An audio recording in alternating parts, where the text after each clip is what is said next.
That's a star move. I'm fly, yes, I'm high, yes. Every lady wanna get to this guy, yes. Go out tonight, I just might, yes. Style cleaner than yours, so don't buy, yes. I'm so debonair, so debonair. I'm so debonair, so debonair. I'm so debonair, so debonair. I'm so debonair, so debonair. I'm feeling cleaner than I ever would be.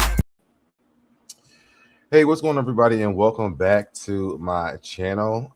Guys, I want to get into some Brandy Norwood stuff that is going on. I actually want to review her book, but I want to go through this before I actually review her book because there's just some things that I really want to talk about that I've been talking about for a few years when it comes to Brandy, and I just feel like, well, I guess we'll get into that once we get into the actual video. But there's some things that I just want to kind of talk about when it comes to Brandy that I just feel like should be talked about. Okay. So before we do all that, let's take care of the business of this channel. If you want to join the SoDebNation, turn on your notifications. Turn them on all so you can notify every time I go live or post new videos. Like the video, share the video, comment down below in the comment section. If you are here in the live, comment over here in this chat. Let's play this intro and let's get into it. Yes, I'm high, yes. Every lady wanna get to this guy, yes. Go out tonight, I just might, yes. Style cleaner than yours, so don't buy, yes. I'm so debonair, so debonair. I'm so debonair, so debonair. I'm so debonair, so debonair. I'm so debonair, so debonair.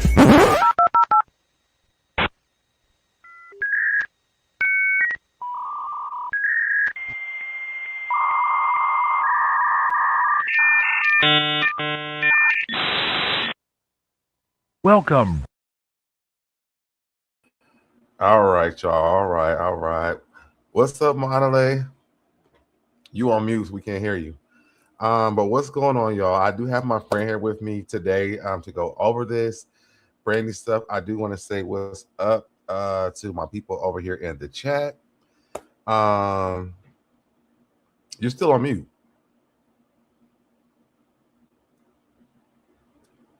Can you hear me? What's going on, Shauna? So anyway, I'm gonna just keep going. Once you get off mute, I don't know. So I do want to go over this Brandy stuff because I have been listening to the book. So the book came out the other day, and people were like, I went online a few days ago, and I posted on Twitter. I was like, it's really crazy to me that Brandy, that Sonja went off and did all that with Thea, but she did not go off on Wanye, who was having sex with her underage daughter. And so, of course, the Twitter people come out, they want to act damn fool and do all this crazy stuff. And I'm just like, for me, I don't really understand why y'all had this type of smoke with me. What's going on, Care Bear? Well, yes, she is. I don't know what she got going on, but hopefully she can. I think she's switching over her computers or whatever. But I do want to talk about it because, and actually I can pull up my post really quick so you guys can see what I posted. And I think I shared it the other day when I was on the live.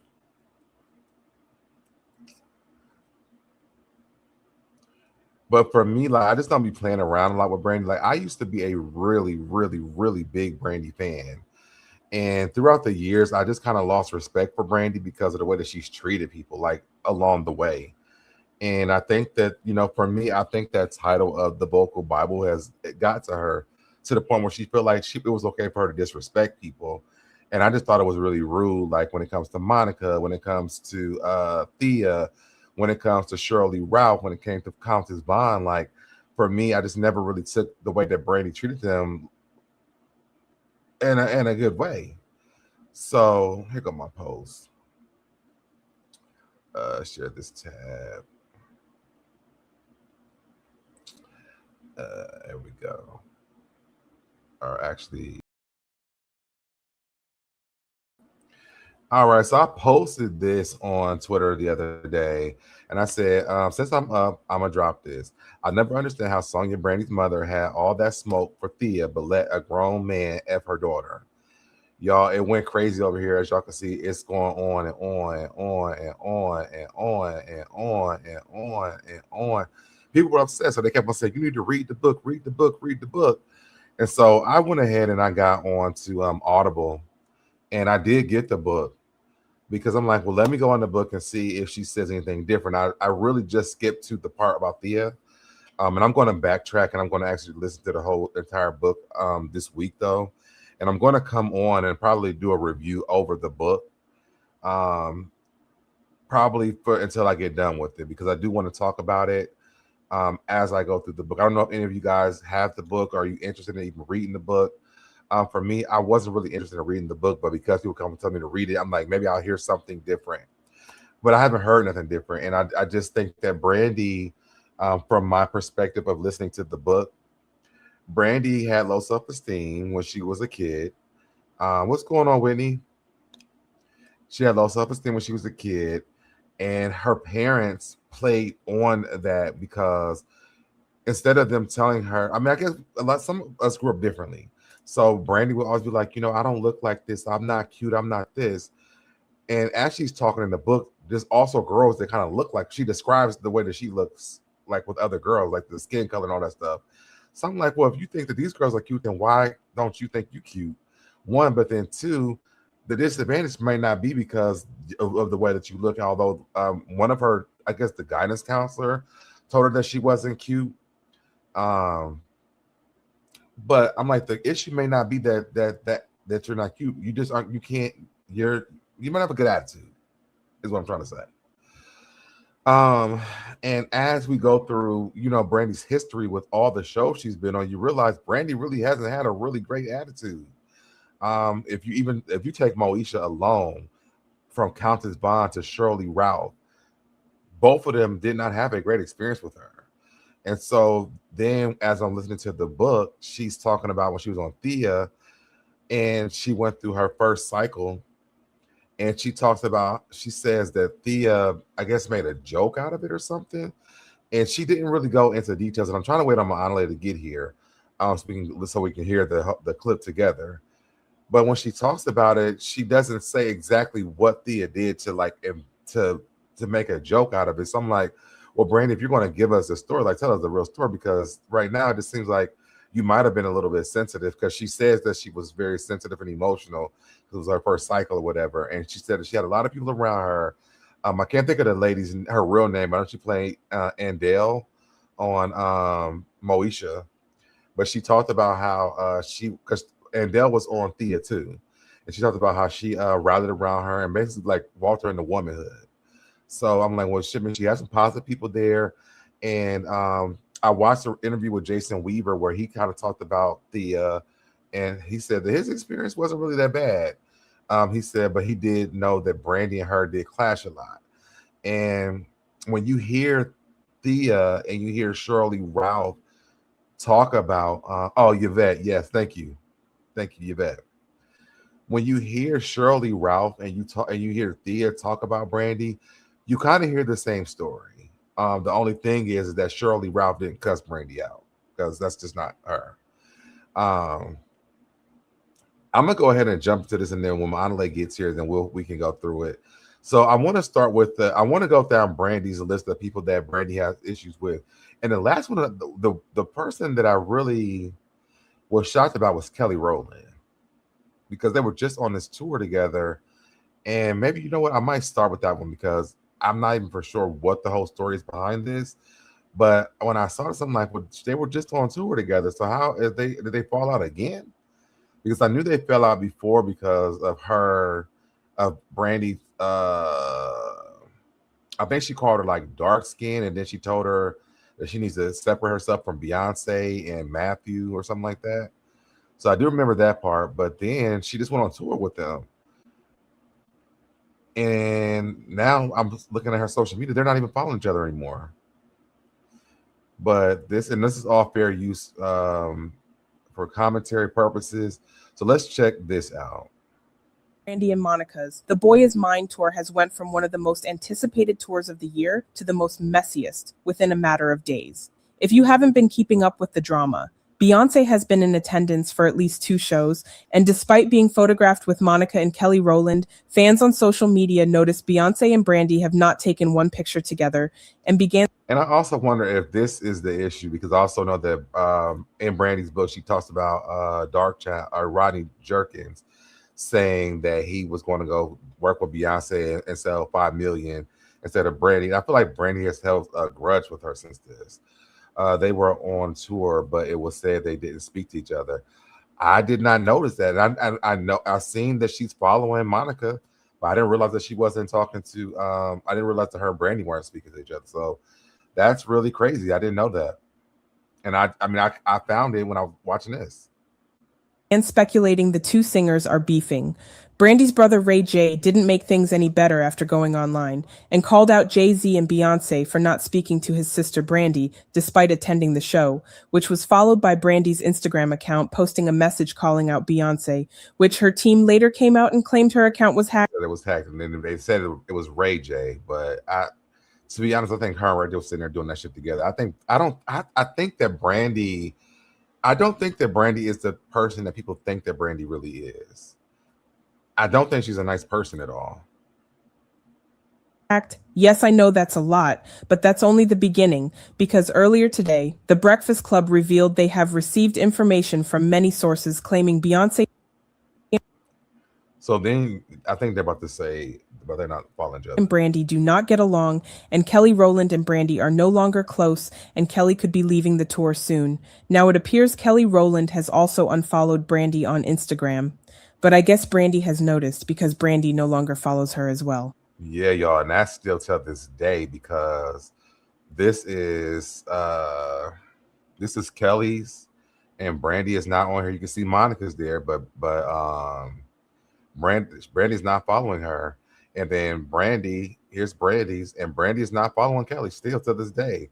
So something happened there with that. I don't know what it is. Nice, nasty person. Yeah, I can definitely see that. And that's exactly what I thought as well. Yeah. So I'm like, damn,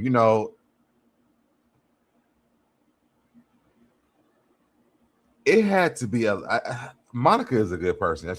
Monica is a good person, because I would have held that grudge for the rest of my life. I'm sorry. I can't do it a person like Brandy. Full screen. Okay. And what's funny is Brandy and Kelly share the same birthday. Yeah, I do know that too. What's going on, cutie? Hey, everyone, take a moment to hit that like button. Yes, yes, yes. Okay, so I'm gonna start with Monica, and we're gonna work our way up the ladder. Then we're gonna end at Thea. So we're gonna start with Monica. So as y'all know, Monica and Brandy were feuding over The Boy Is Mine. There was a lot of things I read on this that I did not even realize was happening at that time about why Brandy was even mad at Monica.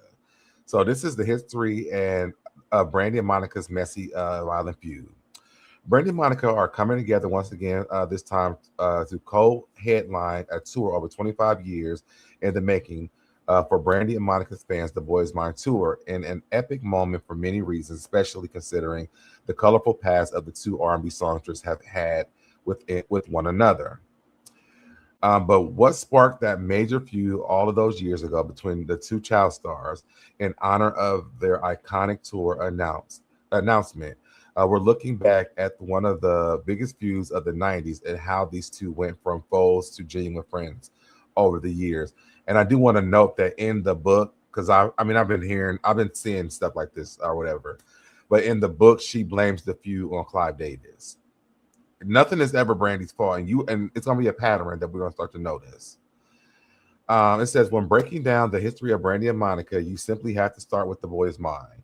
One of the biggest hits of the 90s, the song brought both Brandy and Monica together, two huge music acts at the time who were often pit against each other due to their similarity in age and music styles. We had only really seen each other in passing at award shows and things, but I had always commended her for her accomplishments Then Brandy's label, Atlantic Records, called and told me that she wanted to do this song with me. And this is from Monica. Where am I at? Monica told the Los Angeles Times back in 1998, when discussing the track, Brandy also told the outlet that she hoped the song would, in fact, help combat rumors that the two didn't get along. Unfortunately, it wound up doing the exact opposite.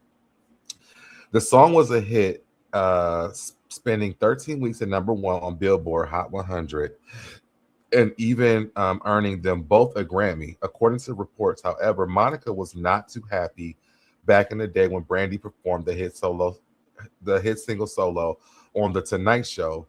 Brandy, on the other hand, was allegedly not pleased with Monica for naming her studio album after their joint song. This all reportedly came to a head at the MTV VMAs that year, right before a now infamous live performance of the song. So it's so crazy to me that that Brandy would go on to perform the song alone. But this is the type of shit that Brandy be doing, and people don't be picking up on it. Brandy and her recorded this song, but because the song was so high, it was so good, and it was getting so much attention, Brandy decided to go and perform the shit by herself.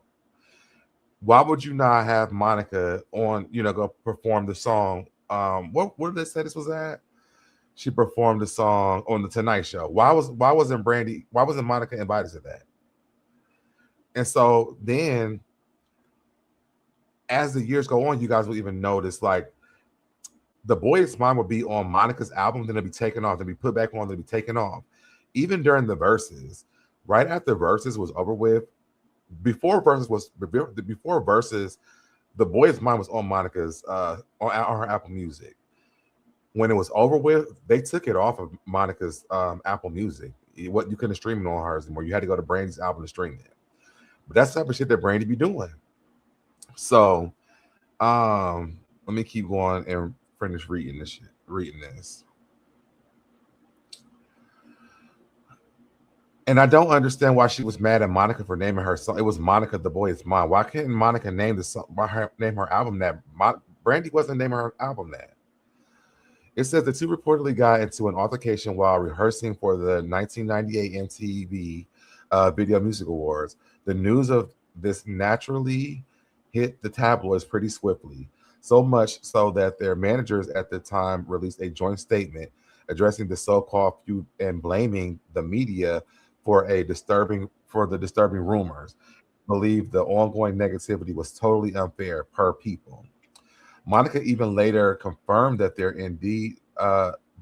indeed was a physical altercation that happened between them in the past to Angie Martinez back in 2012, a little over 10 years after the height of their rumor feud.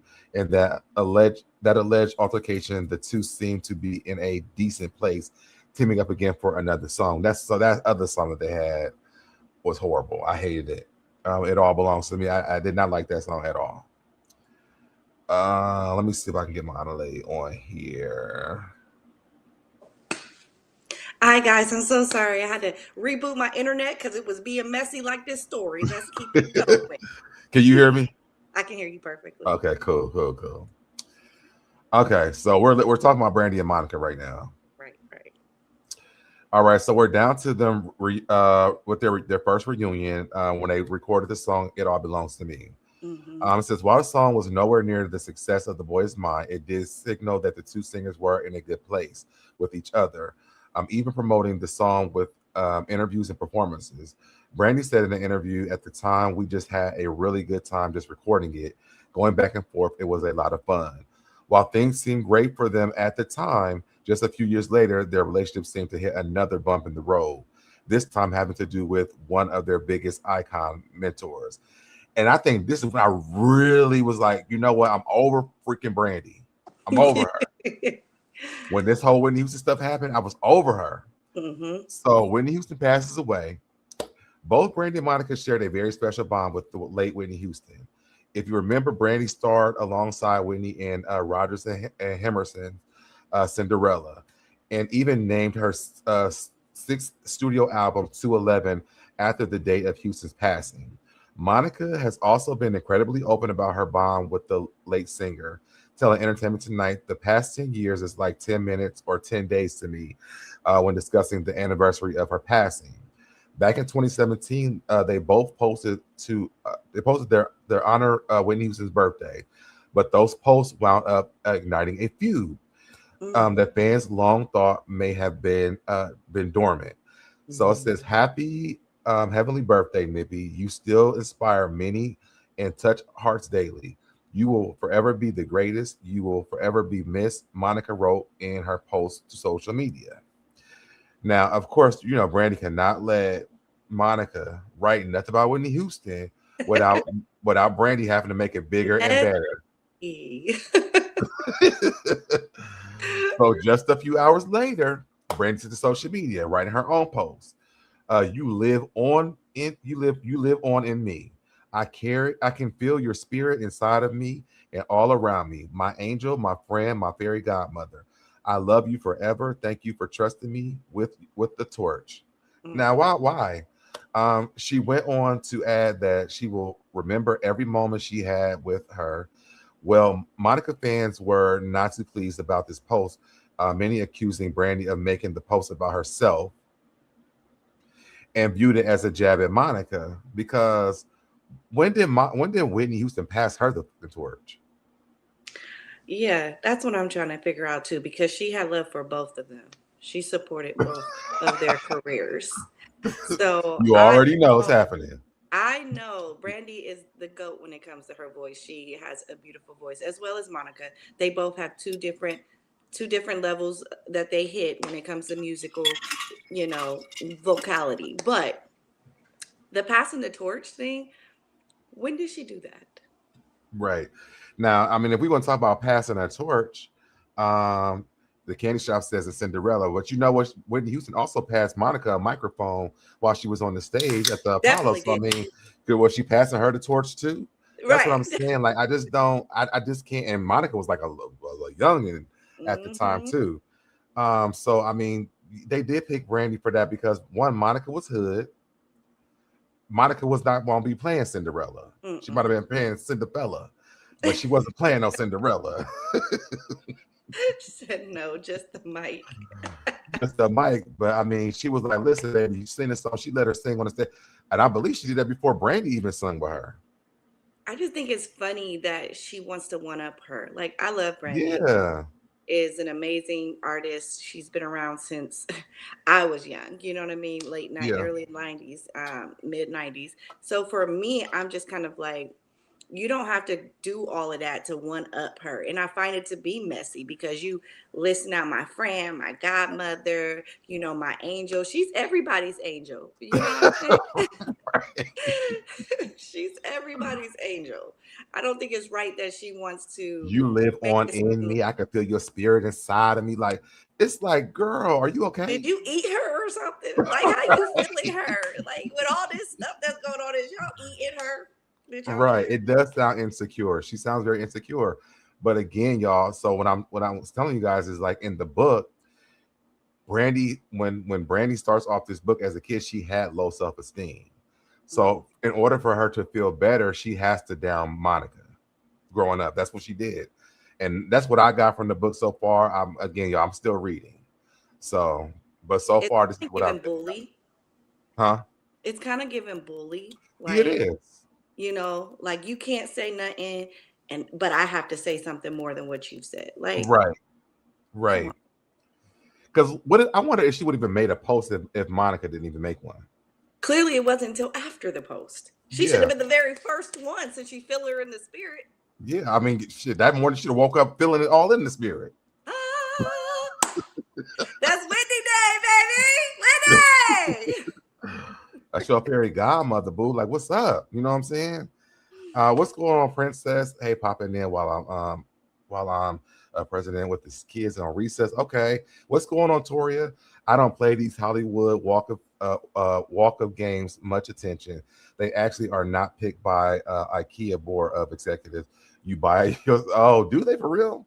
I didn't know that. And Kara says, I blame the mama. Listen, we are going to get into that. She did that with Ray J and Brandy. We're going to get into that. We are going to get into that.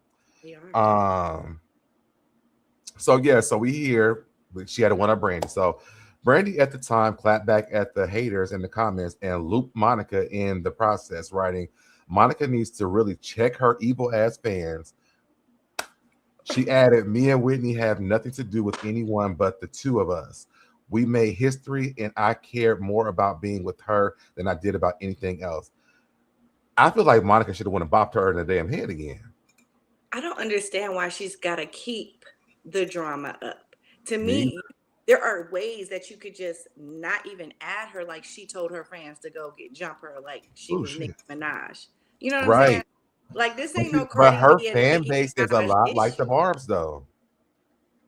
I mean, they ride for her. You know what I mean? As they should, because as you read it, it didn't seem like she wasn't giving her a snub. You know what I'm saying? Yeah. And I'm sure when Monica wrote that post, it had nothing to do with trying to get under Brandy's skin. She probably wasn't even thinking about Brandy. I just don't see Monica really like being at home. Maybe now since they're cool again. And I wonder how long that shit gonna last, because I think the only reason why they cool was because Brandy needed to make some damn money because ain't nobody buying them damn albums. But you heard it here first. But I don't think that Monica be thinking about her like that, when they weren't cool or whatever. And I just think that it's so odd that like she just goes out of her way to just hate on her. I'm glad that they've made up, and I hope that it stays that way, because if I'm wondering when Kelly Rowland started on that tour, were they cool? Because I mean, what happened in the midst of that tour that now y'all not even following each other on social media anymore? Egos. And clearly you already know where the biggest one's coming from, Miss. Was she that mad with that Beyonce walked past her that she had to unfollow Kelly Rowland too? Wow. Well, Kelly, that's her. Beyonce's her baby. So I hope Brandy would have never thought that she's gonna pick her over Beyonce. It's never gonna happen. That's for another conversation. I'm a Kelly Rowland. If I had to go on Apple Music right now and I saw Brandy or Beyonce, I'm flicking on Beyonce. I know you are. I don't even know. It's always going to come back and circle back to Beyonce. We can be talking about the Pope, y'all. Beyonce going to make her entrance. She brought up Beyonce in her book. Shit. Rodney Jerkins picked Beyonce over Brandy. That ain't my fault. That ain't nobody's fault but Brandy's. Anyway, let's get back to this. So, and to me again, even if she wanted to say this to Monica, why didn't she just like hit up Monica on the cell phone like, hey, your fans is getting out of hand or whatever? But she probably couldn't because of the shit she already had said about the shade. So, but that's that for that. Sent her a text instead of trying to give light to heavy shade. Yeah, like, girl, are you okay? No. So then we get to the verses. Okay. In 2020, the two truly broke the internet when they participated in verses. The viral music sensation during the COVID-19 pandemic that saw famous rivals in music come together for the first time in 8 years in a track-by-track battle. The streaming moment was a smashing success for both verses and the singers, with the battle-breaking viewership records at that time, and proving to the world just how much fans want to see the two come together. Now, 5 years later, it seems fans' prayers have been finally answered. And I don't even think that Brandy wanted to be at this, to be honest. I mean, she was like, it was like on and off. Yeah, it was. And yes, y'all know I love Beyonce. They gonna clock that T on you every time. But even at the end of the verses, like Brandy got up so fast and left. Monica was still out there trying to like talk or whatever. She got up and left. And then even she tried to down. To me, this is my personal opinion. I feel like even when they were playing like Monica's songs, Brandy didn't want. She had like she didn't notice, and maybe she don't even know the songs for real. But it just showed that like Monica really was a supporter of Brandy. She loves Brandy because she knew Brandy's song. She sung the song with her and everything. But when they had to say Brandy songs, Monica songs, Brandy's like, oh, I can't say those words. Like she was like a little kid or something. I can't say hoe. You fucking almost 50. Like, yes, you can. It's just giving she didn't want to do it. She was sitting there just, yes, she was. Yes. It was like, and I'm an empath for Monica. I'm like, I got the smokes for you, Monica. Like, you go ahead and do your thing. Right. And for me, I even feel, I know more of Monica's music because I don't think that Brandy made really great music after Never Say Never. But that's just my own personal opinion. She did. She made good music, but yeah, and to each his own. You might have liked that music. I just didn't like it. And I think that's kind of why she didn't want to sing Monica's songs, because she probably remembered the times when she was in competition, with how well Monica's songs was doing and how she was getting numbers too,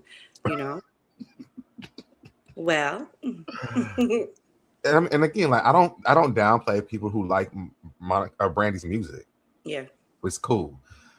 After Never Say Never, I didn't even in her book she talks about the is the Aphrodisiac, the one that Kanye West is on. Mm-hmm. She talks about that, and I haven't gotten to that part yet, so I'm gonna save that for later. But I think there was some issues with that album because they let Kanye West like kind of control some shit in the album or something like that. And I was like, what? Well, it's Kanye. Yeah. If you want to get so damn upset, talk bad about Beyonce, he will fight you for real. Leave his Beyonce alone. Come on, Tori. I was just giving facts. If we was talking about the sky, Beyonce would have fell through that motherfucker. Okay. Well, Beyonce's sister had that song called "Cranes in the Sky." No, you're right. Brandy has some hits and misses. Yeah, like that's it for me. She seemed to have lost herself after that car accident. That ain't the only thing that was lost, but I ain't gonna get into that. Knock that tea. I ain't gonna say it. All right. Okay. The Long Way to Tour. Okay, so now we have a true, real reunion that fans can also take part in, the Boys Mind Tour. The tour announced a tour which will also feature Kelly Rowland, Monty Long, Jamal Roberts on CBS Mornings on Tuesday, where they once again gave up an update to their relationship, so they're friends again. Cool, so we got that. So we traveled down the road of Brandy and Monica. All right, it didn't start off good. All right, and we traveling down the road, y'all. So stick with me. All right. So we got I think there was something else in this article that I wanted to pull up about Brandy and Monica. Depending on who you ask, Brandy Norwood was either incredible, underrated.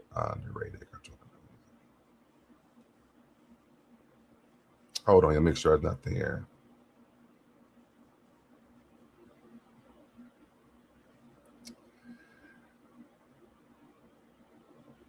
No, I think I read all this stuff. Okay, cool. So now we're going to get over here to Moesha. Okay. Which was my show. I ain't gonna lie. When Moesha first came on, I liked it. And you know what? Maybe this is, I think this is probably why Sheryl Lee Ralph kind of had the issues with it too. Okay. Because it got really dark. Tell me about it. All right, so this says Sheryl Ralph decided to leave Moesha after this plot twist. In full quote, Sheryl Ralph told AV Club in February 2022, Moesha was another incredible working environment until it wasn't any longer. She says, I was free to be an artist. It was a great learning experience for me and an incredible human one as well. One of the greatest lessons I ever learned from it was knowing when it's time to leave the room. I believe in the power of a warm and wonderful Black family because it is something we do not get to see enough. And for them to take that family and literally just ruin the family by calling the father a liar, by revealing the past infidelity, she says, "Why do this? Why destroy this family?" There were people within the group that said, "Oh no, we got to destroy it because these people are just too goody." We don't have Black people like that. They had drank the Kool-Aid, but oh my, when it was good, it was great. The controversial storyline led to conflict between Sheryl and the showrunners, causing her to transition from a main to a recurring role in the show's 6th final season. So this was what we got first. Okay. Sounds cute. Sounds great. Sheryl she believes in the black family. Although I don't really think there was like a really great example. Oh, well, I guess because the mom died. So yeah, okay. But Frank was not a really good dad, though, to me. I mean, he was kind of like a little sexist a little bit to me. I mean, it was a 90s show, and Yeah. Women's rights was, steadily gaining, but it was still they wanted to still be able to be relatively where the times were, which was a man was mostly dominant. A woman, she may have worked, but she was still mostly in the house. I definitely understand where she's coming from with, trying to break the mindset of what they had already created with Moesha, with a good family, going through, solving those problems through the day or within those different episodes. And I love that she said, and that can go with any relationship, when to know when to leave. You know what I'm saying? Some people don't know when to leave. You better talk about it. Hello, preach. Got to know when to leave, because when it's good, you want it to stay good. But sometimes, like she said, the showmen, the people, the producers, they wanted to change it up. They're like, you know what, this is too good. I don't want people to really feel like this is the type of black family out there. They want to give it that little controversy. I want to read this. Toria said, Brandy is feeling guilty about that car accident. Life was lost and it was her fault. She needs to admit the truth. Then maybe she will be free of guilt. I just want we'll put a pin in that for later on. Pin that. Okay. We're going to get there. Okay. But so, yeah. So, and I do get this. I also, I thought that I didn't really like how he was as the father, but I also thought that Brandy, like Moesha, was a bitch. I mean, she was disrespectful to her dad. She was disrespectful to D. She did whatever she did. I mean, she was basically like a grown-ass woman living in her dad's house. I definitely understand that. D was the stepmom. So, stepmoms get flack. It was very relatable. The dad was no longer like, you're my only priority. So I can see how, she could go through that teenage stage of, being disrespectful, not listening. But I mean, we got to stop doing this. She was a typical teenager. Thank you, Candy. Let me tell you something. I was a teenager. I never disrespected my parents like this. My sister didn't disrespect my parents like this. My family might be a little bit different, but I mean, if Frank said no, Moesha was going to do it. She was, and I mean everything. Like, I mean, I can see like some things, but Moesha did whatever Frank said no about. Moesha did it, and I think that it goes to show of who Brandy is. I think Brandy was probably the same damn way in real life. And the show was based off of Brandy's life. Okay. Well, they wrote the show. They wrote the show around Brandy's life. I'll say that. Because her mom and her daddy still together. They ain't that damn strict based off this book. Based off their son, they still had some trouble. They signing up paperwork and deals and shit for the kid to do porn. So Well, and that came out too. I thought that was interesting. That we're not gonna get into that. But okay, so now let's get into the Brandy of Moesha and what the issue was that she had with Brandy. And this is from Batty Radio. And again, I hope they don't strike my channel. I'm doing the fair use thing, so hopefully they'll be okay. I'm not playing the whole thing. So. And a big part of the toxicity and delays on set allegedly came from Brandy and her crew. Sheryl said that Brandy had a squad of yes men around her, folk who would hype her up no matter what and let her act. I believe it, and I think her mother and her father is the people who was the chair people of that damn fan club. I think they picked people around her to be yes people to her. Yeah, think about it. If you felt insecure. You gotta have people around you to make you feel better. Brandy wasn't always the sweetheart that people thought she was, especially if she believed that you were beneath her, including Sheryl. Now, how the fuck does Brandy think Sheryl Lee Ralph is beneath her? Well, you gotta think Brandy, even though she had an acting, her whole career was based off of being an artist. So that's like a different lane than being an entertainer as far as an actress. So there could have been levels to her stardom that she felt like these people couldn't fathom or couldn't understand. I'm not Shirley giving her Ralph. excuses. I'm just trying to marinate on how she could look at that. Let me see. How many albums did Brandy have out when Moesha came out? You know, you better let me go research and let me verify that. While you continue. She looked pretty here, though. Yeah. Huh? It looks pretty here. She looks good. Moesha premiered in 1996. Because she ain't even got that many damn albums.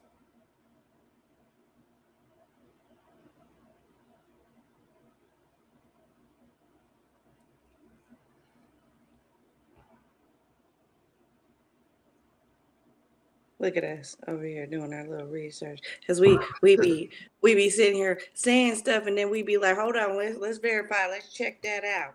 So okay. Brandy Never Say Never wasn't even out yet. Never Say Never came out in 1998. But she had 5 studio albums, including one Christmas. Yeah, but Moesha came out in 1996. Yes. So only thing that Brandy had done since then was Thea and release her debut album. And she had a Christmas album and she had a compilation album. But that wasn't what year was that? Well, that came out after 1996. But yeah. I'm looking at the years of the album. You got to think too who she was also around at this age. She wasn't just around Sheryl Lee. You know, I think she had one working on Full Moon. Full Moon came out in like. No, she was working. Never Say Never came after the first album. So 1994 was Brandy. 1998 was Never Say Never. So at this time, she only had the first album. Okay. You're right. Maybe I was looking at a compilation one. And then she also had she had Thea behind her too. But Shirley Ralph had been working. She was the original dream girl. Like, what are you saying? No, absolutely. But what I'm trying to say is that she was around Whitney Houston. Those levels of entertainers that are known worldwide probably put her in a mindset that she was above just regular acting. You don't understand what I'm saying? Was she around Whitney Houston around this time? Yeah, I believe so. When did Cinderella come out? We about to be getting the research in today, ain't we? Yeah, because we're not going to give her no excuses now. I'm just thinking of the mindset that she could be in. But you ain't got no big balls like that for Shirley Ralph. So she was also in 1996. She was also filming for Cinderella. Like I said, she was around. You know what I mean? It didn't come out until 1997. So that means she was. I'm glad you're saying this. Okay, I'm glad you're saying this too. I mean, she was in filming during she was doing this show in 1996. So that meant not only is she about to go into a picture movie, she's got her own leading role in a TV show, and she's like, you know, Sitting Up in My Room came out when. Sitting Up in My Room. Yes, he did it. He was very humble. Who? Jason Weaver. Jason Weaver. And she did at that time. But she's a woman, so there's a difference with the ego. And I got you on that. But this is another pattern though that we're gonna get to when we get to Thea. Okay. Okay, so y'all know that. So during Moesha, she was also filming for Cinderella. Right. Noted. Okay. Let's keep going. She was the star of the show, and you can bet that she didn't let anyone forget it, not even for a minute, especially when she wanted things to go her way. But Sheryl still wasn't letting any of that get to her. She had always been professional and treated it like a job where she got in and got out, got her check exactly like she was supposed to. Still, there was only so much Sheryl could take until she had had enough. One time, when production for Moesha had paused, Sheryl went and got her hair braided and resumed work with her braids still in. When Brandy saw her, she told Sheryl that they looked cute and that they were twinning since Brandy was always the one wearing braids. But when Sheryl wasn't looking, Brandy had a totally different story to tell. She started complaining about Sheryl's braids and went straight to the producers with it. Now, come on. That's horrible. Come on. This is what I'm saying. No, not a picture movie, a made for TV movie, not the big screen. Exactly, Toria. But and that's my thing. It's like Brandy is you cannot have shit around Brandy. This is why Thea couldn't have her damn show. Sheryl can't even have freaking braids. Countess Vaughn, we're gonna get to her after this. She can't even be. And the thing is, everything that Brandy was doing, people were like, she was so intimidated by the people that were around her. I know Countess Vaughn killed her on the inside when she went home every night.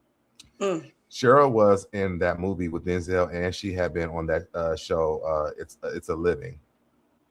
Yes, but she had at least 6 hit songs before 1996. I Want to Be Down in the summer of 1994, Baby in December of 1994, Best Friend in April of 1995, Broken Hearted in 1995, Sitting Up in My Room in December of 1995, and she was on the soundtrack for Set It Off.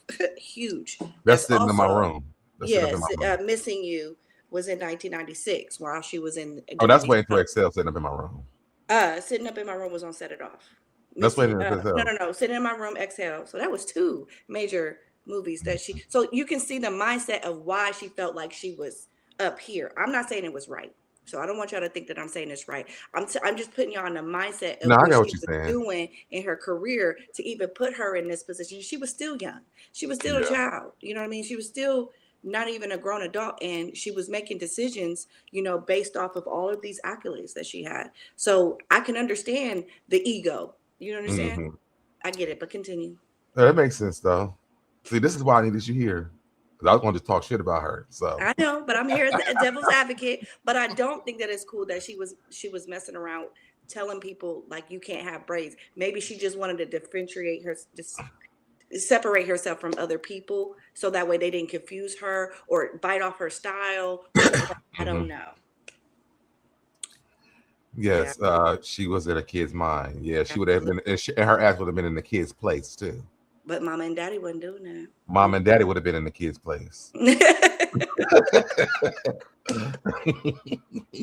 The braids were Brandy's signature thing, and she didn't want anyone else on the show having braids that looked similar to hers. So when the producers pulled her to the side and asked her to take them out, Sheryl refused. And then they demanded that she removed her braids, but she still refused. When they I know that's right, Sheryl. Saw that forcing her wasn't going to work, the producers tried a different approach and offered Sheryl $25,000 for her charity and a custom wig to switch her look. Just to change her fucking hair for Brandy? Wow. This girl, that is the problem. She's the problem. It looks like it. And actually, the adults around her are the problem. An adult with a child, like that probably put a lot of tension on that set to know that you are standing your ground and she's trying to manipulate the production so that she can have her look and nobody can have that same look. I think that's crazy. If I was sure, I would have cut her motherfucking braids off when she went to sleep. When she was asleep. Not an episode. Let her like it. Thea and Sheryl was really rude to Brandy. I sure was. Mm-hmm. Thank God I wasn't working with her. Hey, she probably wouldn't have liked that. She probably wouldn't have liked it.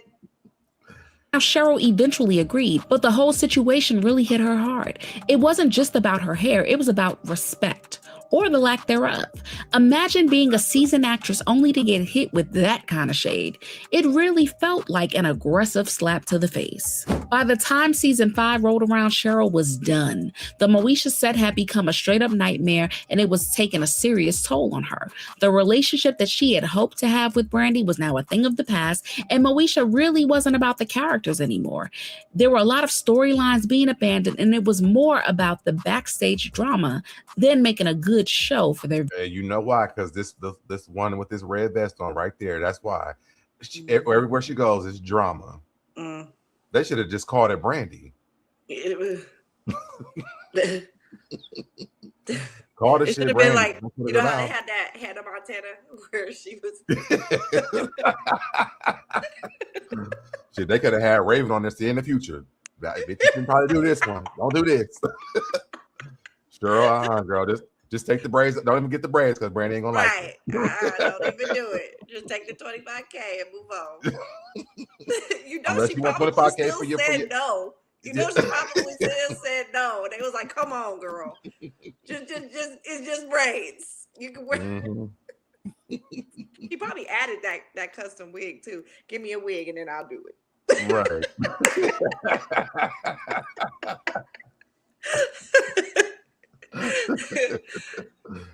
Viewers. Brandy got the slot as executive producer on the show, and she and her mom, Sonja, really put their foot down and get no wonder this shit was over.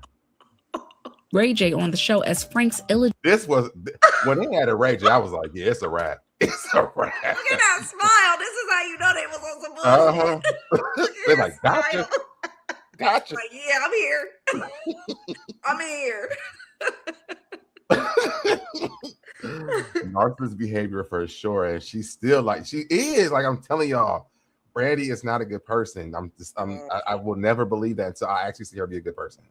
And this book lets me know even more so far. She's not. There's no accountability on Brandy's part at all. Oh, wow. Legitimate son. Now, Sonja and Brandy taking over the show is insane. That is crazy. Yes. Like, oh yeah, we'll solidify this. Yes. You ain't gonna get no braids ever. They were like, it's a new handbook. Did y'all read it?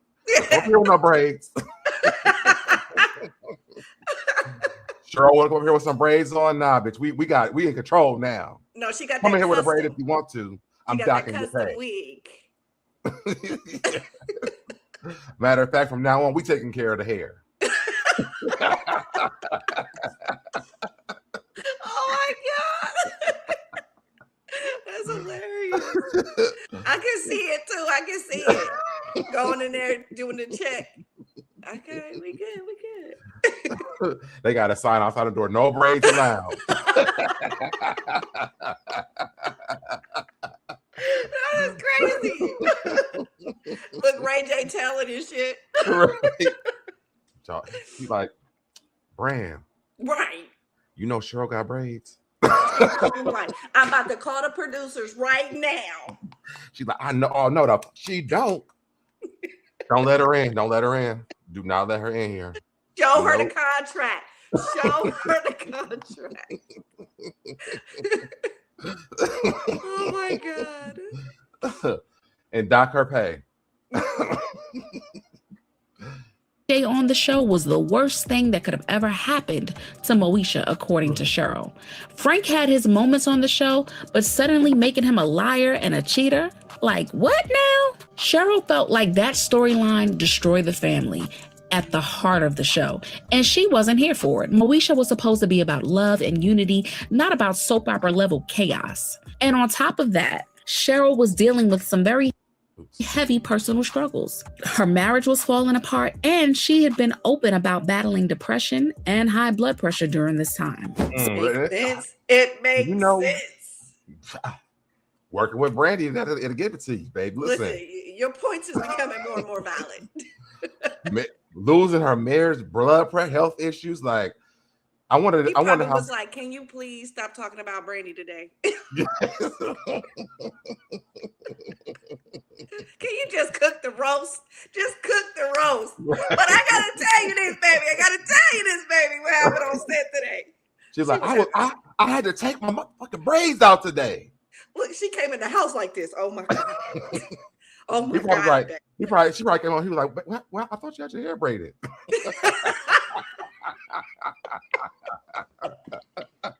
I can only wear the braids on vacation, babe. I can't even go in with no braids. She done put it on my door. Right. She done put it on my door, babe. Oh, shit.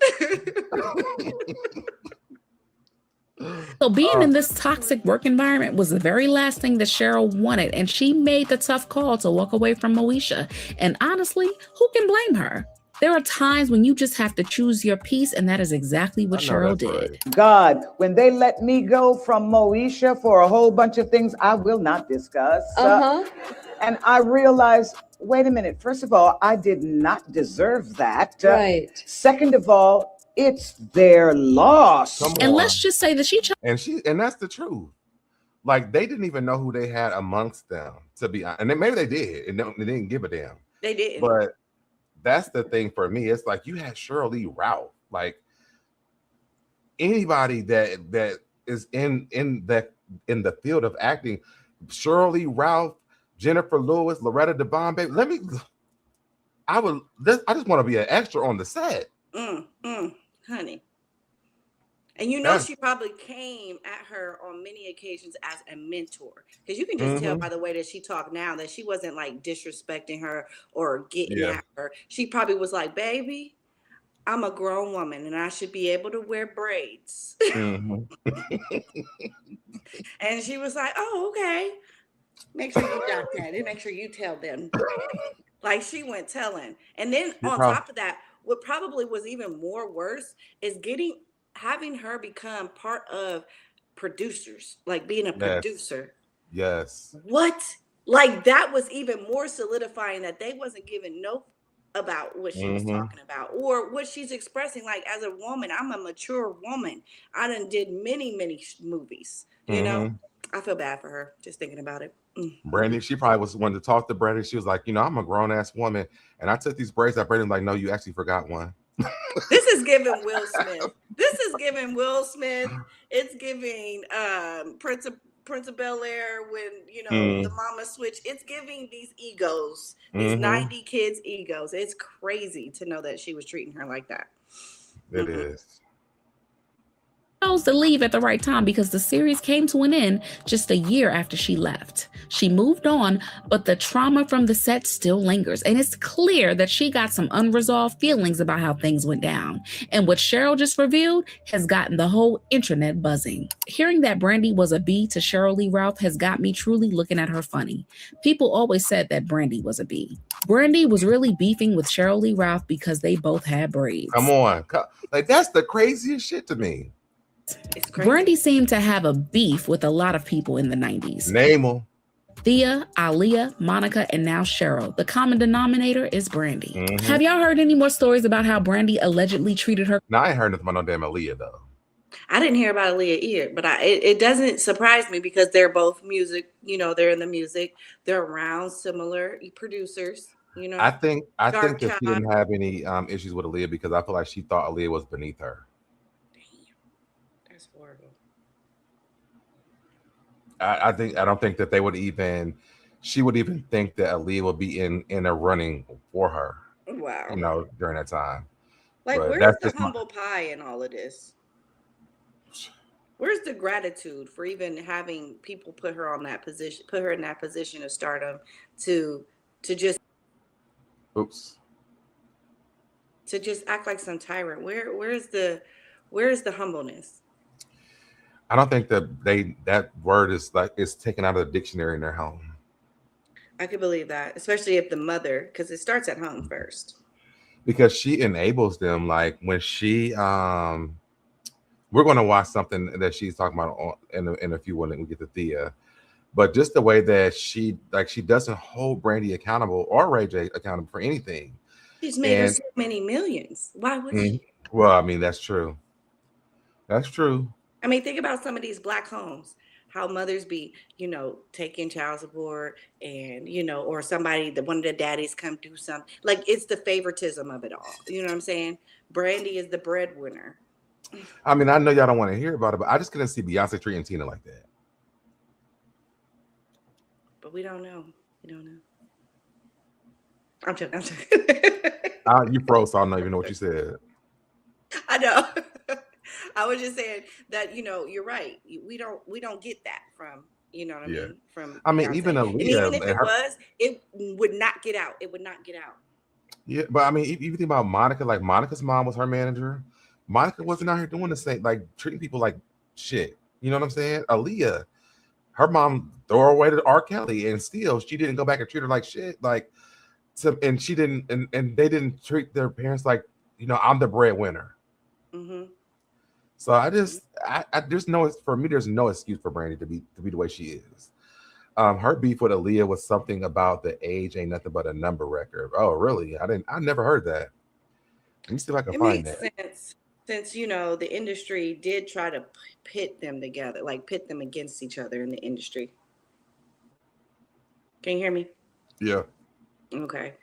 Yeah, the industry, because you know they were pretty much the prime creme de la creme of the 90s, you know. Yeah, I It was helped looking at shape them the like I was looking at them like the Whitney Houston, Mariah Carey, and Toni Braxton. Like it was Aaliyah, Brandy, and Monica. Mm-hmm. But they just didn't treat each other the way that Brandy treated everybody else. Like Whitney Houston didn't treat Mariah Carey and Toni Braxton bad. Mariah Carey didn't treat them bad, and Toni Braxton didn't treat them bad. Like they kind of just stayed in their own little lanes and did their thing. You know what I'm saying? Yeah, They didn't have to do song. I think Mariah Carey and Whitney Houston did do a song together, but it wasn't. We never knew there was a beef. Brandy really just was like, her aura is bad. I just think maybe Brandy has just been so used to being put on that pedestal that it just is not comfortable for her to be humble, or for her to, you know, even though like I've seen her in interviews and she seemed really sweet. She seems like, you know, she knows how to put on face, but you know, to have a lot of people saying that you're kind of, Yeah, because you're not you people would that just meet her probably say that because you're not competition to her. yeah. Ooh, that's a point. That's a point. That's a point. And then can you imagine how she may have felt with Monica, knowing that Whitney also brought her under her wing? Like she That's probably was. why Monica can make her post, because now Brandy like, oh bitch, you trying to up me? I got you on that. She lives. You can't wear braids.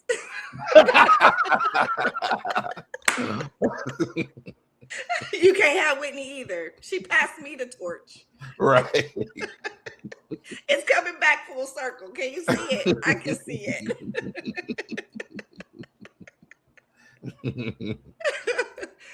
Oh Lord, that's hilarious. Hold on. Oh, I like that hat. A little Snoopy Thank hat. you. Cute. Yeah, it's real cute. But yeah, that's all right. So yeah, I tried to look that up. It says, that's not the one. Wait, where'd it go? It says, based on the available information, there's no evidence that Brandy was mad about Aaliyah's debut album, Ain't Nothing But a Number. Instead, Brandy has about Aaliyah being an inspiration, with the two 1990s R&B legends often compared for their groundbreaking 1994 debuts. The two artists reportedly met and respected each other. But again, I don't think that Brandy thought that Aaliyah was a threat to her. And I don't think that she thought that Aaliyah would hold a candle to her at all. I don't think she did. Right. Especially since Aaliyah was more on the East Coast and she was more on the West Coast.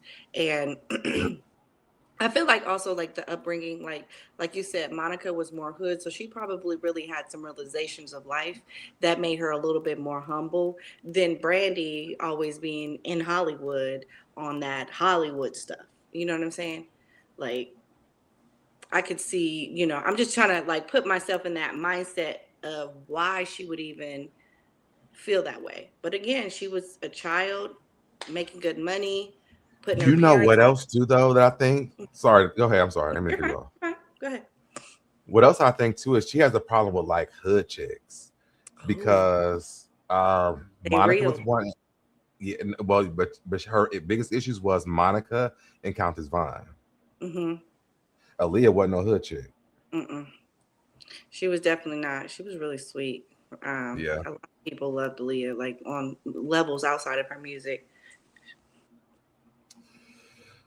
Let's get into Countess Vaughn. I already pulled up. Let me take some of this stuff down. Okay. I already did Kelly Rowland. Oh, wait. Yeah. So yeah. Okay. So let's get into Countess Vaughn.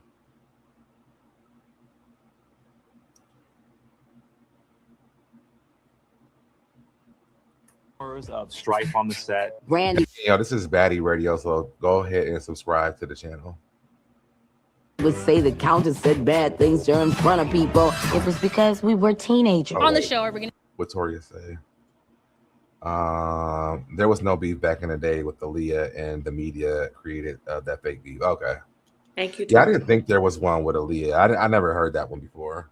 Right. I see your rekindled relationship with Brandy, since we're gonna see Ray J. Will we see? No. No. First of all, fuck no. That's probably was the problem.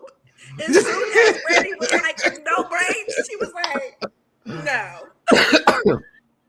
Countess wasn't fucking with Brandy for real. And they both could sing so good, and she was a singer. Yeah. Amazing singer. Could you imagine how Brandy felt? Probably some sense of competition in that too.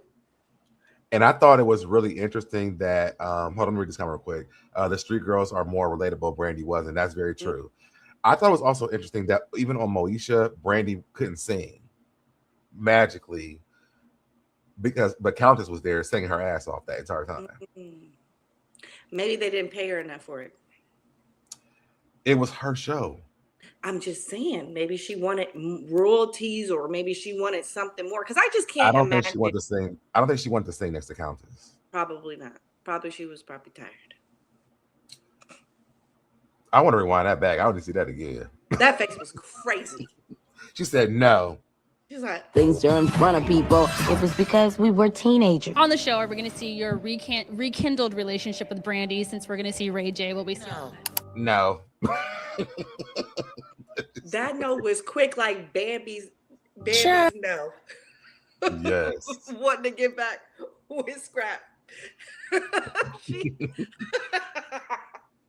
I love it.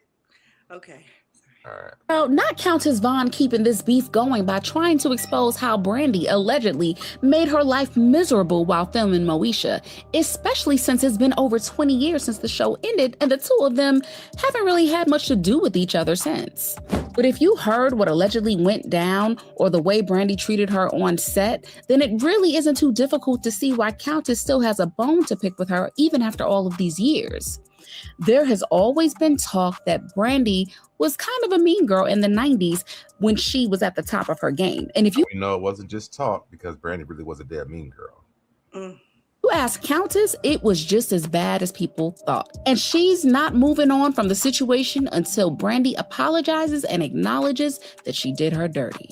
Child, Brandy apologizing to Countess? That's like asking Kanye not to crash out. The drama between Countess and Brandy on the set of Moesha was apparently very toxic, both on and off screen.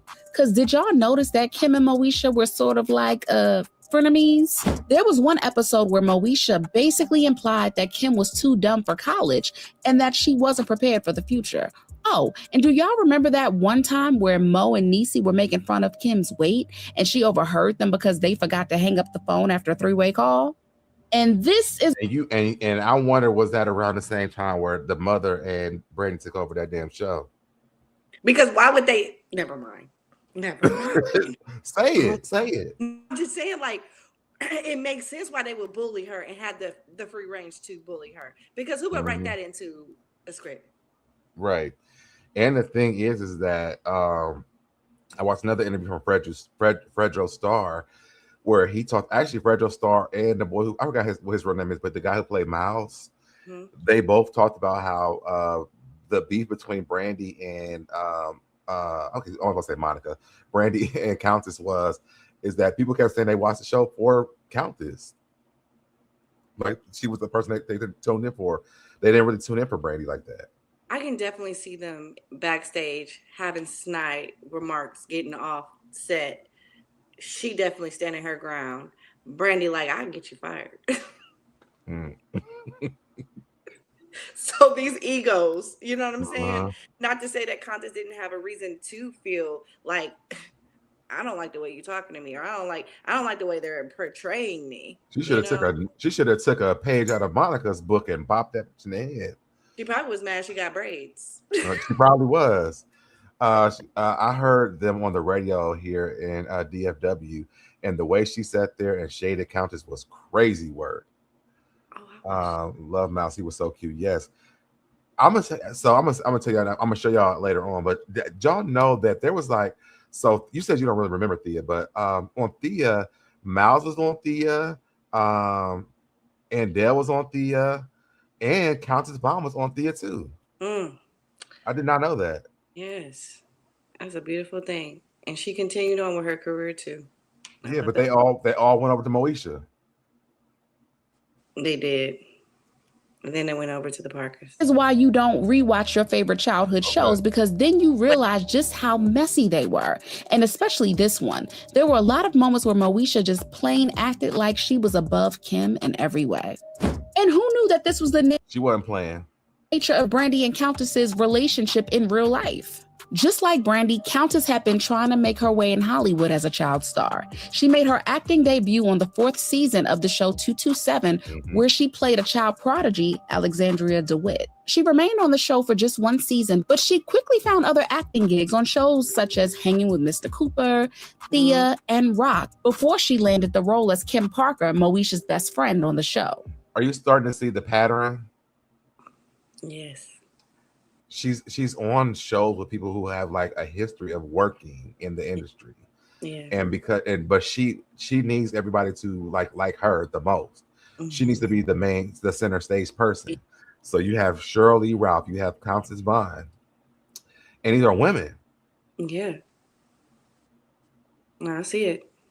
I mean, it's plain as day based off of what we're discussing and what's being disclosed. You can just see that, you know, Brandy was the center problem.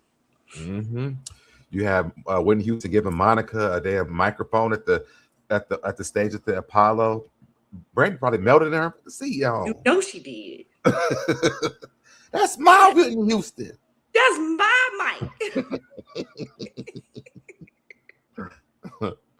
And that's where Countess struck gold. Countess was such a dope character as Kim Parker because she gave you that hood girl essence. So a lot of our fans, some of them related to Brandy, but more of them related to Countess because we have more of that hood essence in LA and all these places that we're representing and around the world. I mean, hoods and hood girls they're everywhere. Everybody loves a hood chick.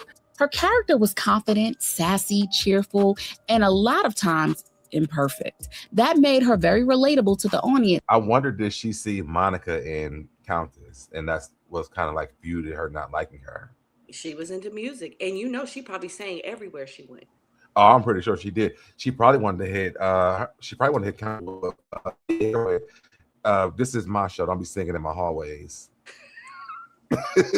We gonna put 25,000 to your favorite charity and give you a wig. Because I think Countess used to have them micro braids, didn't she, on the show? Yes, she did.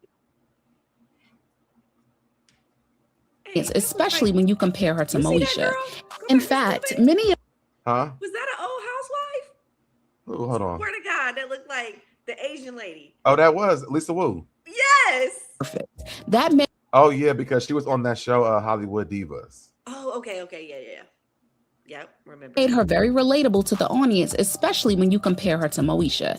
In fact, many of the supporting characters were more popular than Moesha, but Kim just stood out, and that gave That ate Brandy's ass up. Most of the supporting actresses had more popularity than Brandy. That ate her up. This is why they destroyed the show. Yeah, I can see it. I can see why they let that show go, because it wasn't giving her what she wanted. But she was so serious all the time. She never had fun. She was always rude to everybody. I mean, she was rude to Hakeem. She was rude to Niecy. She was rude to Kim. One person she was nice to was Fred. Niecy was just so lulu. You meet to somebody who not even in competition with you, like trying to support you. That's crazy. And it seems like maybe they took the roles of like she was mean to them through the role. Yeah. Even with her brother, you know what I mean? She was always being mean to Miles. She was kind of baby and raging when he got there though, and he's a damn illegitimate kid.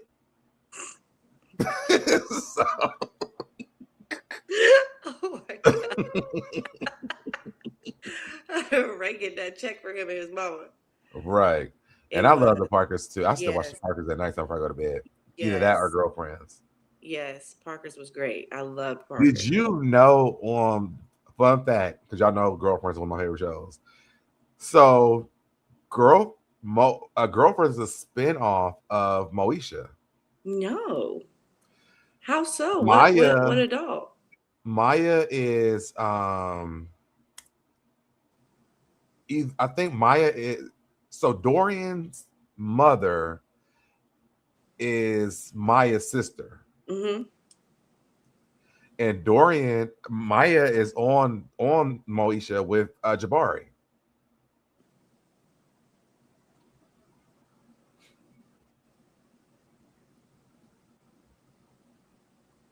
Okay, let's go.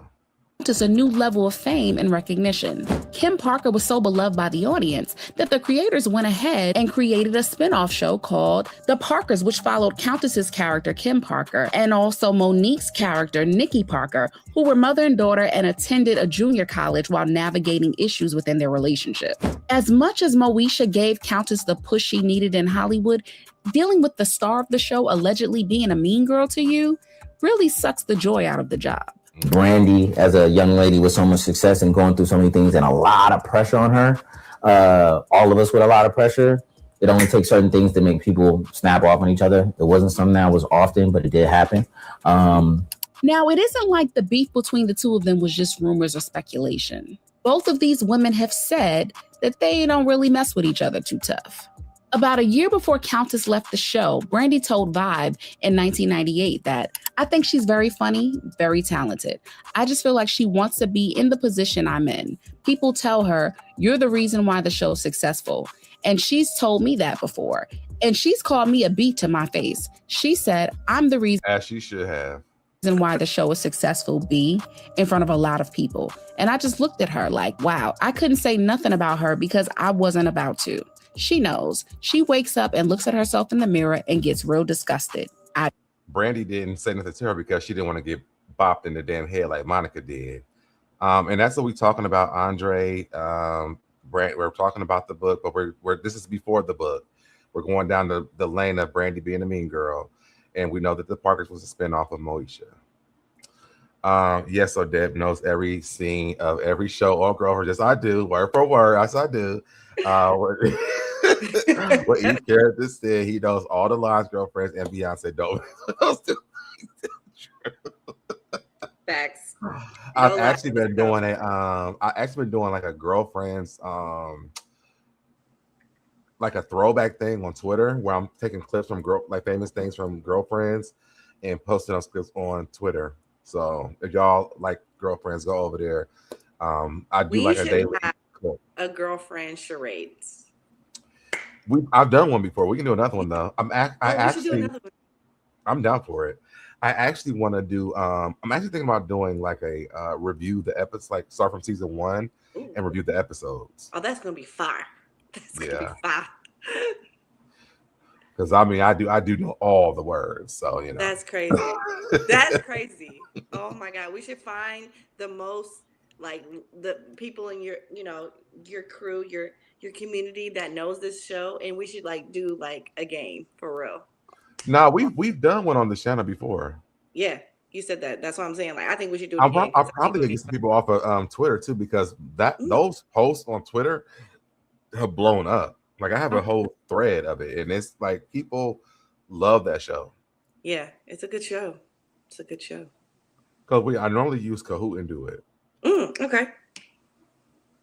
But yeah, let's get back into this. Oh, but okay, but yeah, even like this last part, I couldn't say nothing about her because I wasn't about to. There's nothing you could have said about her. She knows she wakes up and looks at herself in the mirror and gets disgusted. I don't. Brandy does get disgusted. I could see Brandy in the morning waking up and being disgusted that she has her own show and people like other people, the supporting characters better than her. And what's crazy is it does sound like she's probably deflecting. Mm-hmm. Makes sense. Because I mean, who says this? Yeah, no, for real. And she didn't show no type of decorum with her being so infamous or so up there. She showed no real decorum for real. By Andre, you okay? You giving? Are you being late or something? You must be behind. I'm like, you just throwing out random facts. She died at 22. How can he beef with her?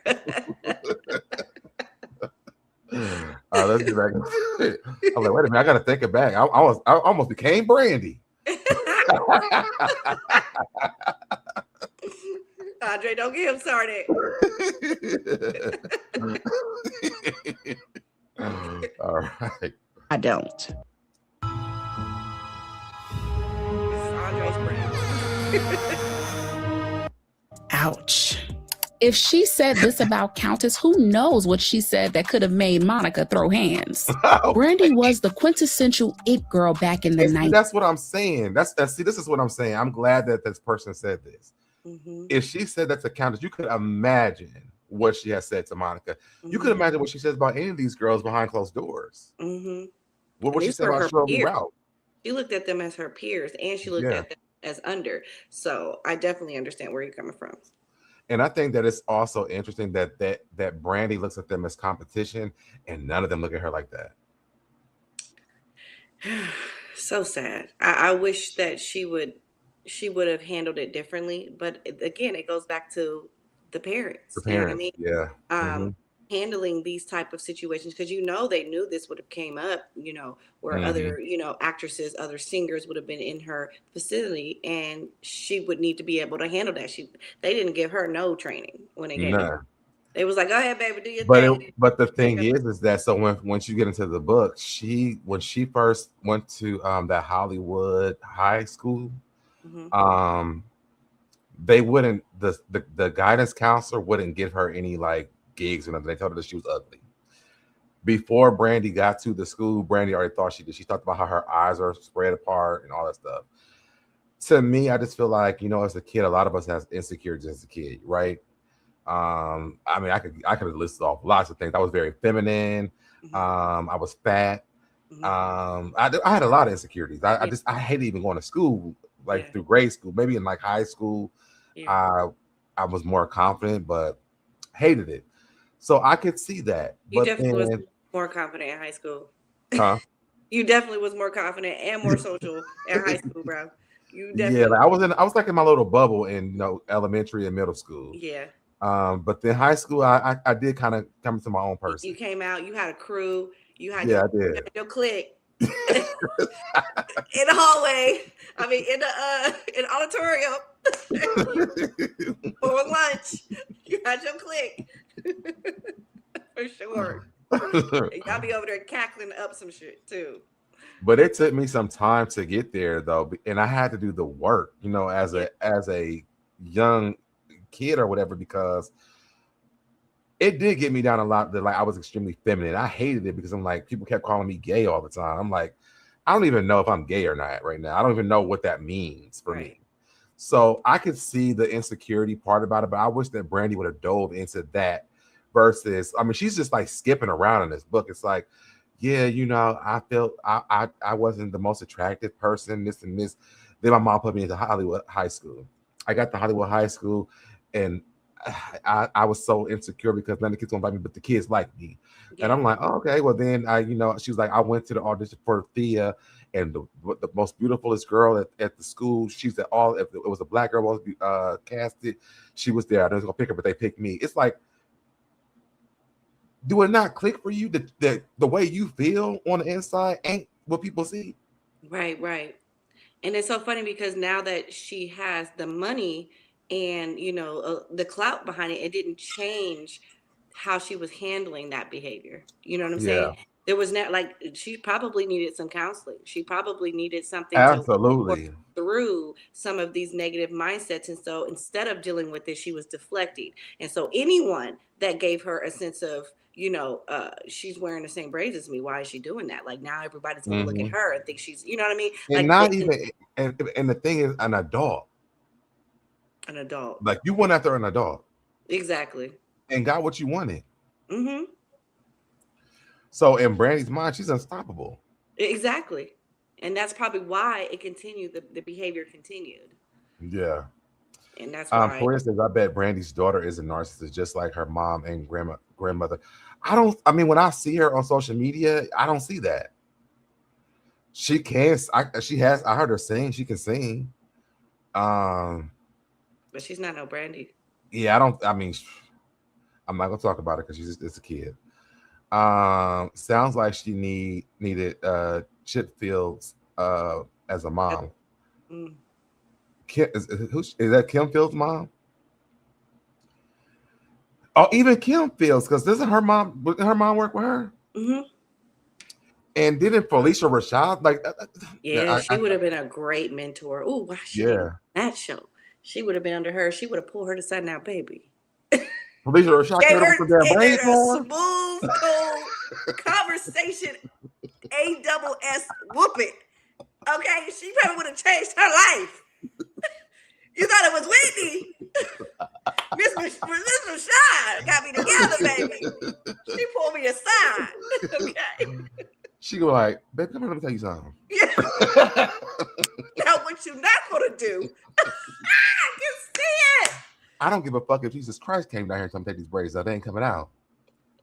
I could see you will never in your life talk to me like you ain't got no motherfucking sense ever again. I can see what you gonna do is get on here, we're gonna turn these lights, turn these cameras on, and they're gonna say action, we're gonna get this shit done. I'm gonna go home with my braids in. And now that you came to me with this shit, y'all give me the $25,000 for my donation. Oh, and I'm still keeping the braids. And I'm gonna walk the check up to the organization with these braids in. And darling, sweetheart, baby girl. No, you take your ass over there and sit down somewhere. I can hear Miss Huxtable. I can hear it. I can hear it. For real facts. Oh, Lord, that would have been a good conversation, baby. They got the right one with Sheryl, because Sheryl is so nice. Yes, she is. You know? And she tries not to be confrontational because she's a dark-skinned woman in the industry, and she already knows that they're already limited at that time. You know what I'm saying? She's limited to things like this. Not to say that she didn't have opportunities, but I bet the opportunities that were coming were probably ghetto and ratchet, and it was not the thing she wanted to portray herself as. And so that's why she was so in love with this show, because it showed a good family, a good foundation, you know? Mm-hmm. As a Black family, instead of gutter butts. Tori says Brandy could only dream of having the work ethics and accomplishments that her co-hosts have. Yeah. And I mean, to be honest, and I'm just going to say this, and I'm going to leave it here. I know people are going to be upset about it if they watch this. Brandy's career ain't what they making it to be. It's just not. Mm-hmm.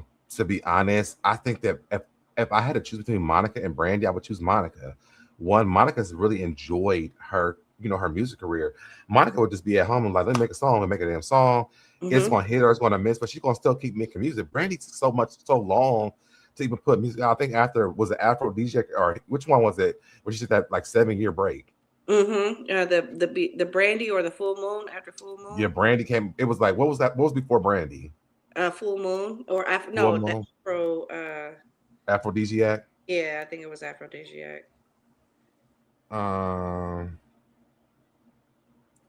But you were right. She did take forever, and she's giving. It's giving. You know who it's giving? It's giving Lauryn Hill. Audacity. It's giving Nicki Minaj.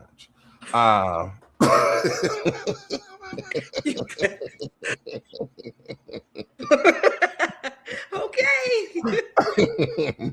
And she got the fans to back it up. She definitely do. She needs to stay in therapy and make amends to every person she treated bad, starting with Sheryl Lee Ralph and Countess. Ask forgiveness, and then maybe she may get another job in town. Yeah. Andrea's still late. Okay, let's keep going. Andre, don't work with you, baby. And definitely had an air about her. She was an actor, a trained vocalist, a pretty brown girl, and for the most part carried a squeaky clean image around that time. And that made it easier for her to be successful and have the popularity that she did in the industry. She was afforded so many opportunities, including being personally handpicked by Whitney Houston to play the first Black Disney princess, Cinderella. And she was also handpicked to be a part of... See, that probably was the biggest problem right there, that she was handpicked for that. She was given the role. Yeah, once they gave her that, they couldn't tell her anything, because again, you said it's Whitney Houston, and so now she's like, 96. You said what? She was filming in 96, and she didn't have to audition for that. So can you imagine a young child's head with someone as high as Whitney Houston vouching for her. Like, that says a lot. That says a lot. And that's probably why the ego was there. You know, she's got songs on major movie albums, soundtracks. She's, you know, doing a movie with Whitney Houston and did not have to audition. She didn't have to worry about no competition because she felt like there was no competition. And I think that people saw greatness in Brandy. I can't take away any of, you know, of her, you know, her skills. Brandy's an amazing singer. She's a great. She's one of the greatest singers. I'm not gonna lie to you. No, I'm not going to say her singing is. She is. I will say that. I don't think she is the greatest singer, but she's one of the greatest singers. That I definitely agree with that statement. She is one of the greatest. And acting wise, I mean, I feel like she's Brandy and everything, but I mean, she doesn't. The role she gets, they ask for Brandy. You know what I'm saying? So she's been on some great shows that she's actually been in. So, you know, work wise, I mean, Brandy has done a lot. She's accomplished a lot. Yeah, I just wish that with that some humbleness came with it. And that's the thing. It's not on you, it's in you. You understand? And so, like we was discussing, and just like the young lady has said, she needed to work on that. And she never had an opportunity to work on that. She had to put on, but it wasn't in her to be kind and understanding and sweet, because she had all these accolades. She had all of these great producers and these amazing, you know, top world singers around her, picking her and choosing her. Why humble? Why would I need to be humble? I am me, you know, because she came from a place where she wasn't, and she didn't think she was, you know, and so she was never. What's her sign? Oh, that's a good question. Let's guess. What you guess? It's given Gemini, but I'm sure she's not a Gemini. I'm thinking Capricorn.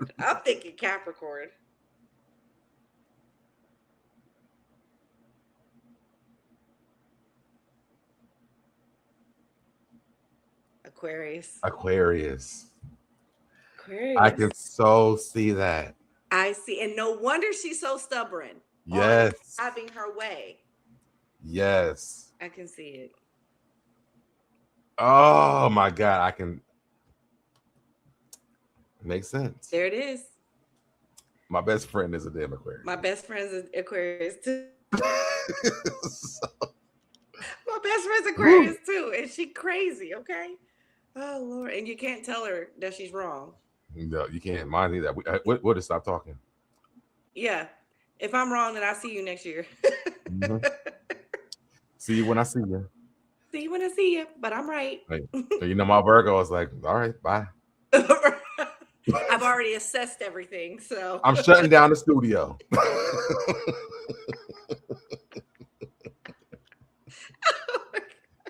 You're stupid. Oh, it makes sense. Yeah. It makes all right. sense. That's probably why I can't stand her so much too. Yeah. But I'm familiar with these traits. That's right. That's exactly why you're like, oh, there you go again. Yeah, and I didn't know what it was, but it makes sense. That is funny. She's an Aquarius. Arguably the best Black film soundtrack in urban history, Waiting to Exhale.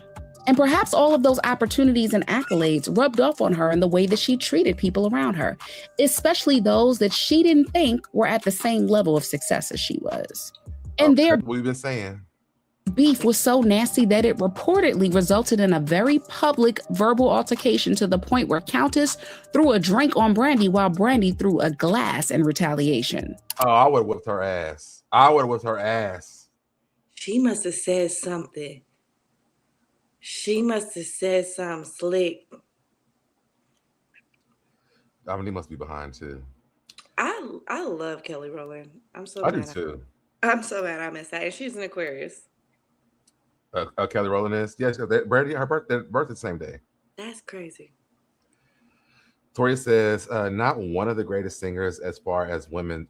She no Whitney. She's no Whitney, no Mariah, no Aretha, no Patty, no Diana, no Tina Marie. She ain't no Beyonce either. But I'm sorry, Tori, but that's to be arguably discussed, because there are so many people that put Brandy up there with the Whitneys and with the Arethas. Now, A I'm lot of not people saying would do that. she's incredible talent. A lot of like, did you not see that? Um, oh my god, I gotta get the song together. But she was on one of the remixes from oh my gosh, it's one of those popular songs. Come pick up your clothes, I have them folded. That, and then they created Me too, the Toria. what do you say? Would love to have been in that room. They didn't have cell phones then. They couldn't record it. They had the block phones. But no, I agree. I think that she can sing. Like, I think she's like top tier when it comes to singing. Yes, she But is. I'm gonna always argue down the title of a vocal Bible, because if you are a vocal Bible, you should be able to do everything. Brandy is not. The ranges don't go everywhere. What? Okay. They don't. I think she's In this book, she opinion. said that she was a soprano, and I'm like, when? Oh, she can get up there. It's my opinion, but I would take Brandy's music. I'm sorry, over Monica's, because she's just she's just vocally and insane. Like, her music is crazy. I love her so much when it comes to her music. But to hear all of these negative things that have been said about her and her personality, it really, really, really sucks, because she's talented. That's just how I put it. Toria is off the chain. She said, "Those people need their heads examined. Her attitude makes her stink." And that is so true, though. I think that's why, for me, like, I'm a person like this, where, and I think, again, when Brandy and Monica first came out, I loved Brandy. Like, I would go to the Boys and Girls Club in Columbus downtown. Mm-hmm. I would put in Sims Tower. Mm-hmm. I would get the Brandy album. I would play Brandy the entire. I would build a whole freaking hotel on the Sims, blasting Brandy. I loved Brandy. Yeah. But as I got older and she started treating people bad, like, I could not, like, it just turned me off from her.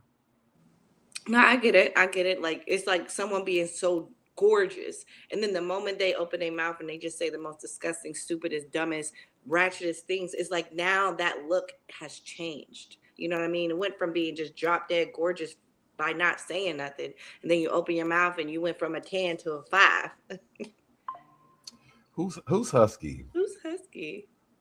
And Toria says she can't sing the phone book. Her range is not there. Yeah, and that's what I'm saying. Like, I don't think that she does have the range. I think she sings. She's kind of like a Jamie Foxx for me. Okay, Jamie can sing though. Yeah, Jamie Foxx can sing, but he has a lane that he's in. Like, he don't step out of that lane. And neither does Brandy. She doesn't step out of that lane. And even when we talk about the stacks, like, you mean like her ability to go from like pop, hip hop, R&B. I'm talking about her going from soprano to alto to tenor. Mm-hmm. Like, she's down in the tenor, the altos. But once we get up to like soprano and all that other stuff, Brandy don't go up there. Like, for me, and I will say this, I have to bring Beyonce back into this. I can never hear Brandy executing Love on Top. Okay, I understand what you're saying. And again, we're talking two different lanes here. But we're talking about a vocal Bible. If I'm a vocal Bible, I should be in every lane. But remember, Brandy was a solo artist. Beyonce came up in a group, so she had the ability to hear and practice different ranges with other group members, be able to hit their tones and her tones. Brandy only had her, you know what I'm saying? So she didn't have any type of group to be able to mature her voice to where you see Beyonce. Brandy's been singing in songs with major artists together. So it's not like she ain't never sang with other people before. That's true, but again, you got to know where you can put yourself in a group setting, and that's how Beyonce came in. But we're not denying. Well, her group setting is her doing stacks in her bedroom, like she's been talking about in this book. She's been doing stacks, so she is the group, and that's probably the problem, that she's the group. She's the alto, she's the tenor, she's the soprano. Yeah, and it's her. It's her. So when she has to go back and listen to it, it's like, oh, there's perfection here. And it sounds so good to her because she's perfected her own voice. And then you get also like a Beyonce, who is doing it now. Beyonce is in them stacks right now. And to be honest, a good verses, would be Brandy and Beyonce toe to toe on Stacks. Really? I would love to. I would love to hear it. I would love to hear and it. I would be there. I don't think that Brandy has enough songs though. Well, not hit songs, but I don't think she has enough songs to battle with Beyonce. But Stacks wise, they're both top tier when it comes to that. I would say that. She can at least pick a good 5 to 7 But songs. versus you need 20. Brandy don't have that many. I mean, in her albums, within her album. Well, we have to know the song too. Yeah. That's what I'm saying, because like I know Beyonce got it, but even within her albums, there's going to be a lot of people that know her music. You know what I'm saying? Within her albums. And then you have Beyonce. She's over here doing rock and roll, country, opera, R&B, pop. Right. Like she ain't fucking with Beyonce on that. You're right. You're right. No, you make. What's up, JoJo? Hi, Joe. But yeah, so that's why when people, I struggle with that vocal Bible now. I know you do. I know you do. Guys, he's been like this since high school. I'm like, before Beyonce started being Beyonce, I'm like, all right, y'all call it that way if you want to. But in 2026, nah, play. I don't think that you can call she wouldn't be no vocal Bible to be honest. I mean, Beyonce would be that. Yes, I understand. And plus, I don't. Maybe Brandy's like the King James version. Damn. Why do you do this? Guys, how do y'all put up with this all the time? Oh my gosh, so damn. That's insane. He said the King James. He done chopped her down. She done took books out of the damn Bible, y'all, for her. I'm really finna start saying that. Like, yeah, she is. She's the King James version. Wow. That's crazy. Ooh, that got me good. I just thought of that out of nowhere.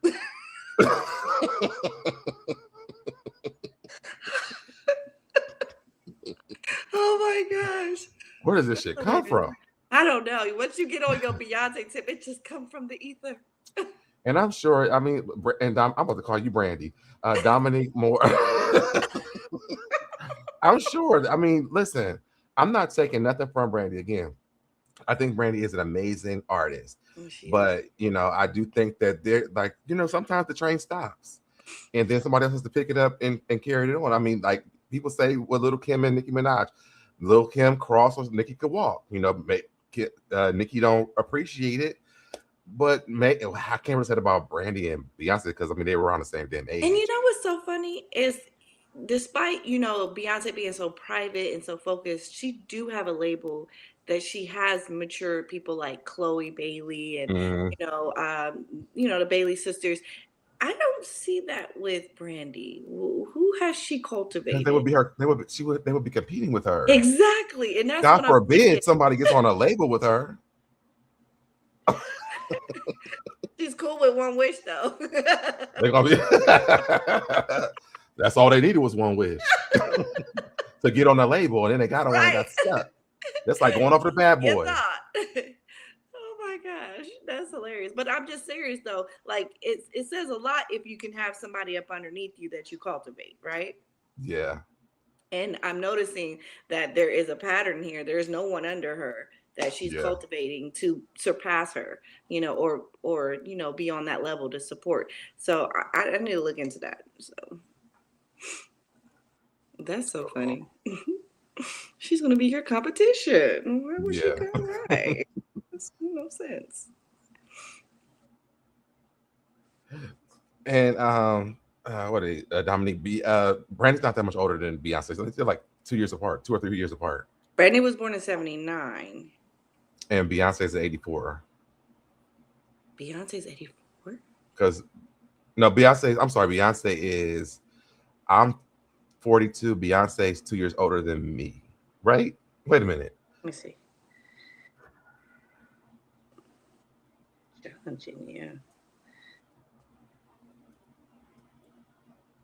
Beyonce's 81. 81. Okay. So yeah, you were right. She's 2 years older than me. 3 years. Yeah. So yeah, they're not much older, and Destiny's Child didn't really come out that much later than them because they was like, what Brandy was 94. Brandy came out 89. 89. And then Destiny's Child like 94, I believe. I thought that album said 84. But you know she was already doing stuff with Girl Time. Beyonce. Yeah. That was like so she had a group before that too. That's what I'm saying. I mean, I think they kind of started around the same time. Yeah. Brandy just made it. Brandy had a leg up. Beyonce and Alicia Keys has the same birthday too. Alicia Keys does not. Does she? Does she? Bro, I got that up. I think that's true.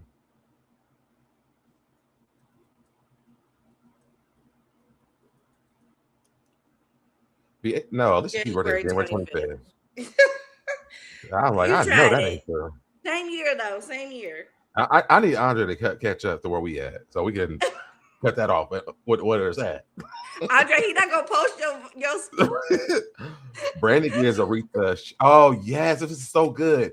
Brandy gives Aretha. She's jealous of up and coming singers, so she wouldn't nurture them. That's very true. Oh, that's very true. And Destiny's Child came out in 98. Yes. But but they were singing before that, what we were saying though. So yes. Okay, let's keep listening to this. Countess Vaughn was funny. She was hilarious. And they needed her on the show. Brandy probably be listening to these interviews and been kicking herself in the ass. Like how they are big enough Countess Vaughn over her on her own damn show. Horrible. So she had a right to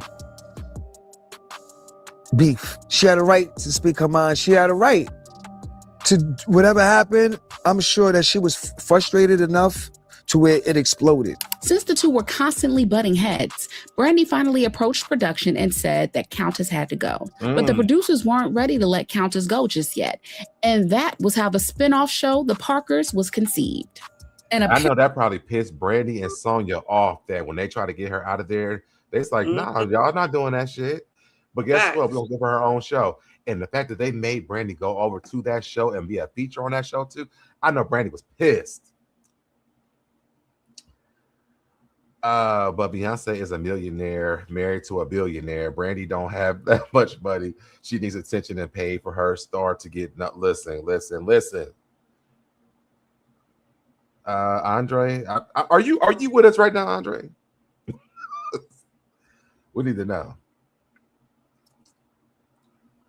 Apparently, that rubbed Brandy and her mother Sonja the wrong way. They were little girls, and who's going to be the queen bee? Who's funnier? Who's thinner? Who's prettier? They would be at one another. By the time I got to the set, they were hugging one another. The Parkers began getting better ratings with every episode, while Moesha was slowly declining by the time the 5th season came around.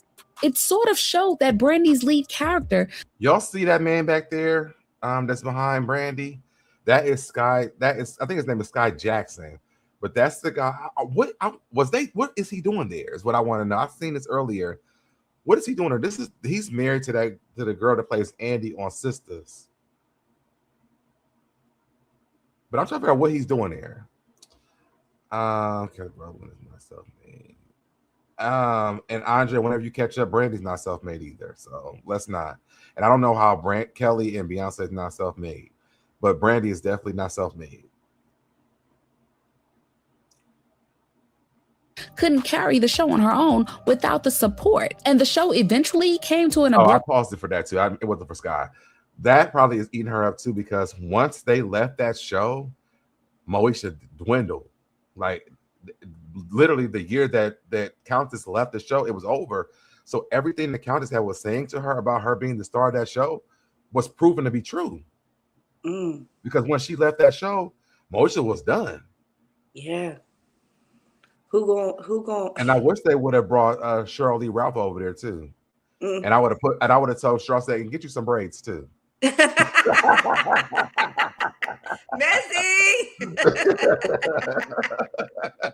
I love it. In the contract. And then when Brandy came to the set, I'd be like, I would have had a sign, no braids.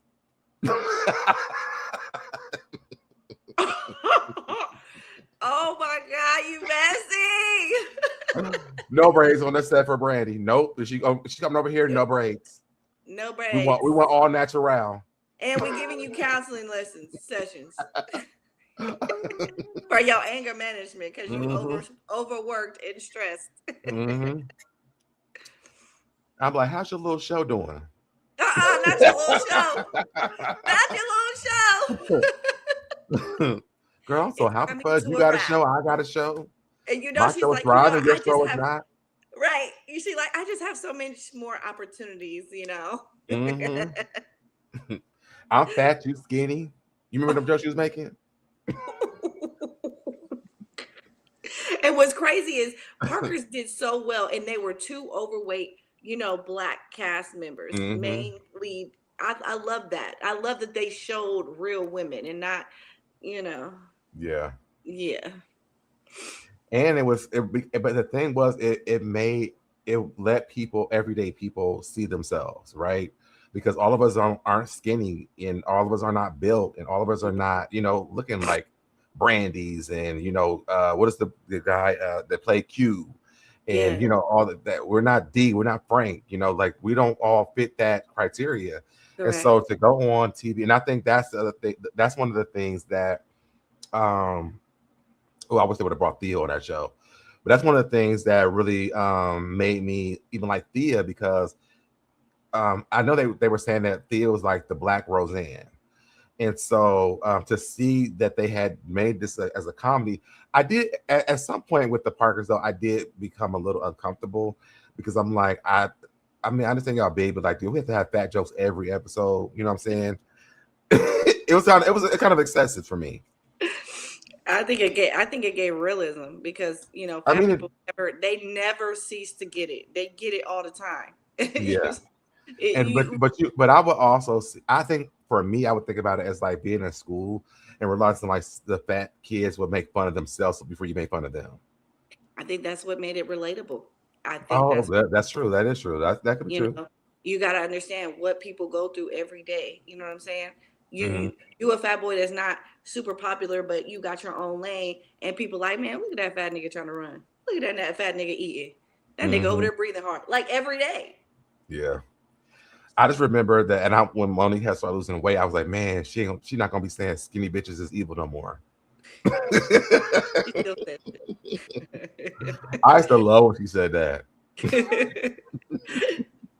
Honestly, I thought it was an interesting dynamic for the relationship wise, and with her and Professor Oakley, and how she, it kind of showed that thirsty vibe that women could get, like, oh, he fine, he mine, that's my man, and he wasn't even claiming her. He had other girlfriends. He would run away when she come in. Like, I thought that comedic rejection was really necessary for women. That I thought it was sad. I know it was sad, but it was also funny too, because what she did is she pretty much made that nigga fall in love with her. You know what? There was a guy that I know that he kind of did the same thing, and I called him Monique. I called him Nikki Parker. I was like, I mean, you kind of like didn't let the nigga go until he like dated you, and then y'all got together, and then he left you after he realized that what he was saying before was true. He didn't like you, but you wouldn't stop. So I don't know. It just kind of like, for me, it just is giving desperation. Yeah. And like, there's people that's actually out there who actually really love you for real, that they may not be Professor Ogilvy. Right. And they kind of find out Professor Ogilvy is gay. So doing all this for a gay man. But then, didn't you notice how he would be a little jealous if she had somebody? He'd be like, well, yeah. You know what I'm saying? So it was like, I think that it also gave us, the mama cracked me up chasing that man over. No, for real, Tori. For real. Like, I thought it was interesting dynamic that even though someone that didn't publicly wanted somebody, due to the love and admiration that she would constantly show him, he low-key would get jealous when she was interested in somebody else. Like, who else is going to give me that? That's why he ended up marrying her in the end, because she had got somebody else. Exactly. And I even went back to watch the Park. I'm like, Kim wasn't even really that damn big for real. Yeah, she wasn't. She was just bigger than Brandy. Yeah, or bigger than most moms. And I'm like, shit. If I guess it was not in real life. I'm like, I would have made fun of how fucking skinny she is. Like, And I bitch, did thought you it eat was today? interesting that she wasn't a married woman too. Look at that, a single mom, raising a child, going through life together, like they said, trying to figure out their relationship. And I thought it was a very relatable show, to be able to be in that type of dynamic, because where, Countess came from, that was a marriage, and it was a stepmom, but it was still a marriage. You know what I'm saying? I think those shows always showed the mom and the dad. You know what I'm saying? So I thought the dynamic of the Parkers, which made it so popular, was that it was a single mom navigating this life, Mm-hmm. So anyway, we didn't. And her dad came into the picture too. He did, but she didn't want him. She didn't. But he also was a part of her life too, though. So I guess that was the part. That was something positive about it. Even though they weren't together, they still had a relationship where, he wasn't just neglecting his daughter. Yeah, but he definitely wasn't no main role. Yeah, absolutely. I thought it was cute back then, but looking back, she should have married. Oh yeah, she should have definitely married that man. Mm-hmm. She was not a plus size girl. Mama was not daughter. You're right. Kim was not big for real. Like and the craziest thing is, like, they said she was big so much on Moesha that you thought she was really big for real. Yeah. And I wonder what that looked like for her outside of work. Yeah, because the camera adds like 10, 15 pounds to you anyway. But I wonder if she take that as self-esteem off the set. Yeah, absolutely. She did. Absolutely, which was why she was struggling so much in her career, because it was probably her weight that they were making a big issue of. All right, let's keep going. In during the last season when the ratings hit an all-time low. Brandy made a couple of guest appearances on The Parkers until the show came to an end in 2004. And for about 2 decades, there was silence. I did not realize that was Ortho 2004. That's crazy. Yeah, I thought that was over before I graduated, but that's crazy. Between the two ladies, until Countess decided that it was time for her to put all the drama and BS away, especially now that the two of them were grown women and mothers. She penned a heart-tugging letter to Brandy on Instagram saying, "I'm proud of you for placing one foot in front of the other, for waking up every morning and simply giving it your best shot, for placing a Nightcrawler lets you snag great last-minute deals on hotels, so you can say yes to anything. Premium on your What'd you say? Why that look like that was the only message she wrote her 485 weeks ago?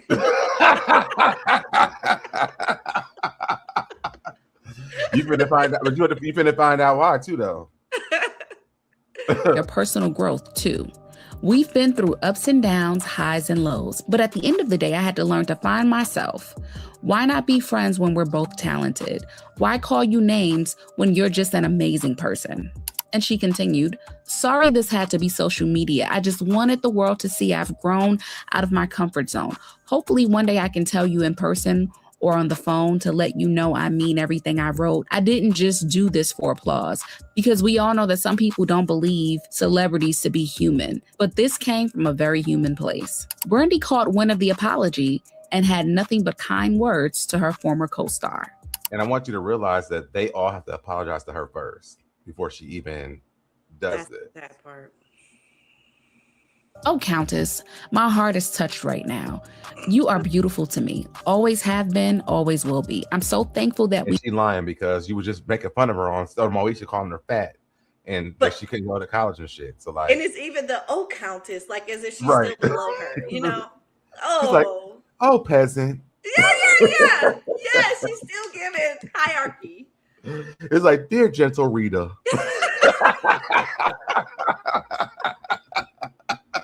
No, you didn't. Wow.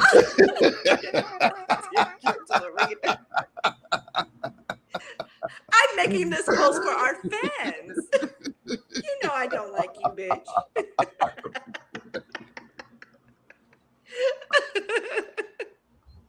That is hilarious,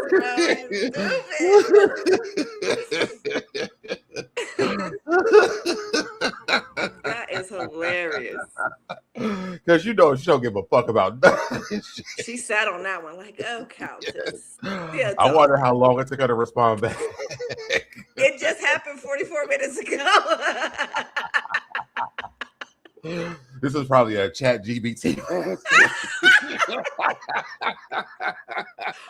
my God. Look, that's serious though.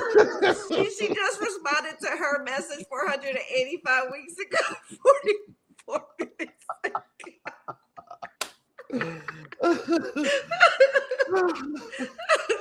Oh, Countess, I just caught wind of your message. I've been so busy. My life has been fabulous, darling. Look, fabulous. One of the housekeepers ran across this and brought it to my attention. One of my pit crews found this in my notifications. Did you know? I was scrolling through my junk mail and I found some interesting messages. Not my junk mail! Damn, that's fucked up. Oh God. You are a hot mess. Dear gentle reader. I figured it was beneath me to read it. Would you read it to me? You are so crazy for saying it like that. That's hilarious. We had such an amazing journey together as artists and as sisters growing up and growing through the pressures of being child stars. I would love to start a new friendship with you with new heads on both our shoulders. It will also be great to work together again. Without you, Moesha would not have lasted as long as it did. I love you. Wait. Was a little down today. Thank you both for it. You're welcome, baby girl. Yo, this is love you, Toria.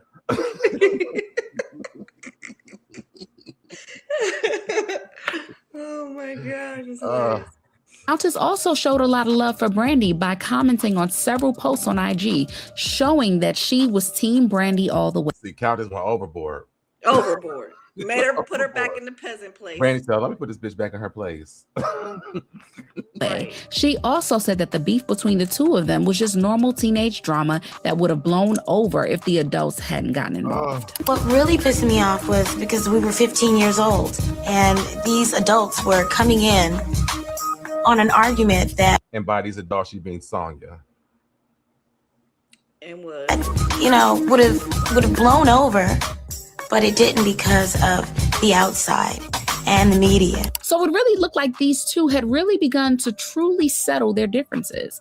Brandy had talked about how she was open to a Moesha reunion, and this renewed friendship between her and Countess was definitely a step in the right direction.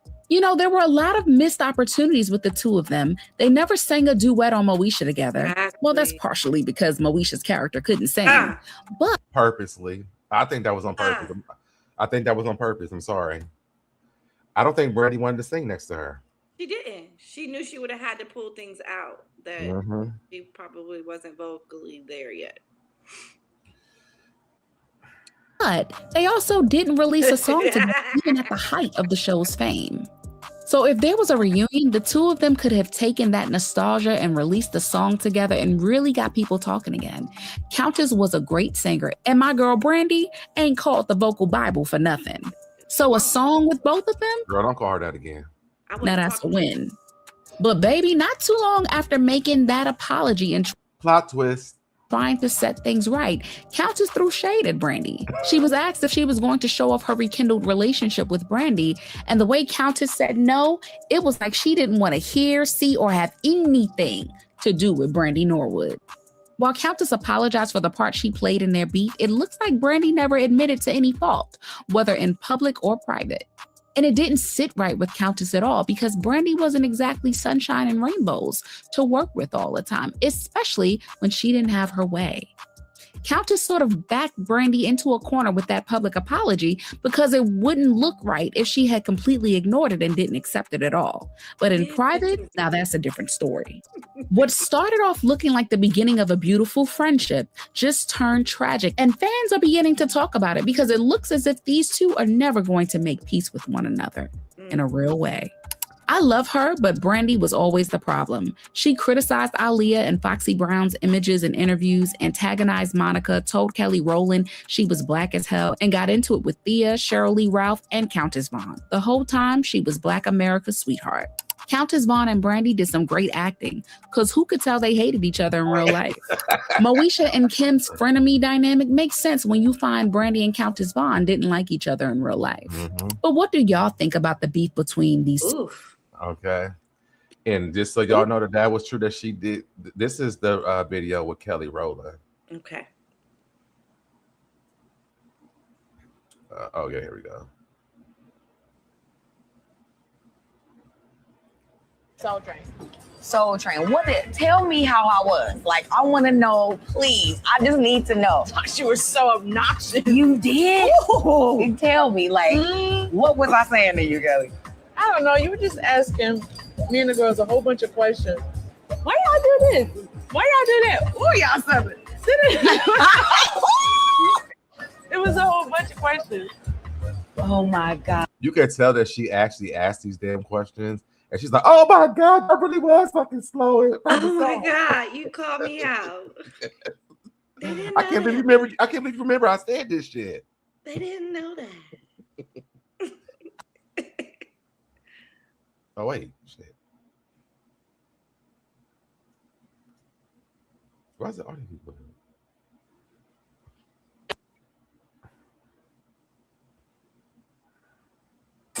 Really, really chocolate. And I remember you were like, ooh, me and the girls a whole bunch of questions. Why y'all do this? Why y'all do that? Ooh, y'all something. It was a whole bunch of questions. Oh my God. And remember, we just gotten back from Jamaica. I was like the color of, but just really, really chocolate. And I remember you were like, ooh, girl, you are dark. No, I was not. Seriously? I swear. I was like, did I say dark or black? Black. She remembered it. That's why she asked. She did. She said, no, bitch, get it right. Did I say dark or black? Exactly. Get it right. Brandy ain't shit. She ain't shit. What's going on? What was said? Child, I'm so sick of this Brandy drama.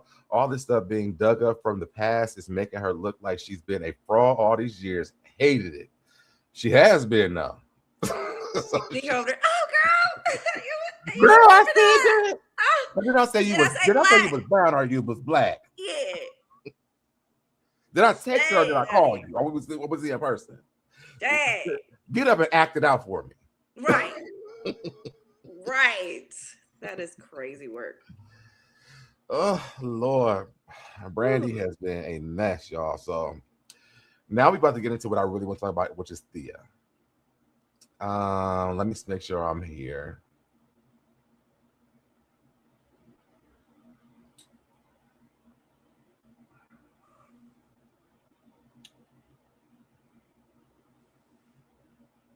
And I'm probably froze, but that's okay. You look normal to me. Normal.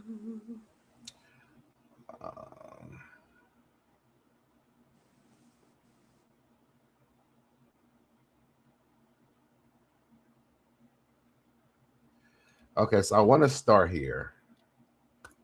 And this is an interview that they're going to do with Thea and the cast of Thea. And so we're going to get into this, and then we're going to travel down the road of Thea. Now, the reason why I brought up Thea is because a few years ago, and I'm learning that, according to Thea, it wasn't her on Twitter, but I don't know if Thea is telling the truth or not. But either way, Thea was on, there was a person on Twitter that was saying they were Thea under the name Miss Thea Vidale. This was around the time that Brandy and Monica did their verses, and she went on and she said that she was rooting for Monica. And she got a lot of flack, but I was there battling with her, like, no, boop, bloop, bloop, bloop, bloop, bloop, bloop, bloop. No, y'all ain't gonna come for Thea like that because no, y'all understand what happened. So the thing for me with Thea is this: Thea 1 was a really good show. It was like number 3 on the network. I think it was ABC, if I'm not mistaken. Whatever network it was, it was like number 3. Mm-hmm.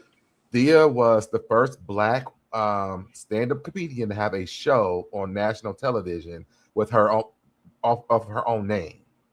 So Thea walked into this. They wanted to make Thea like the Black Roseanne.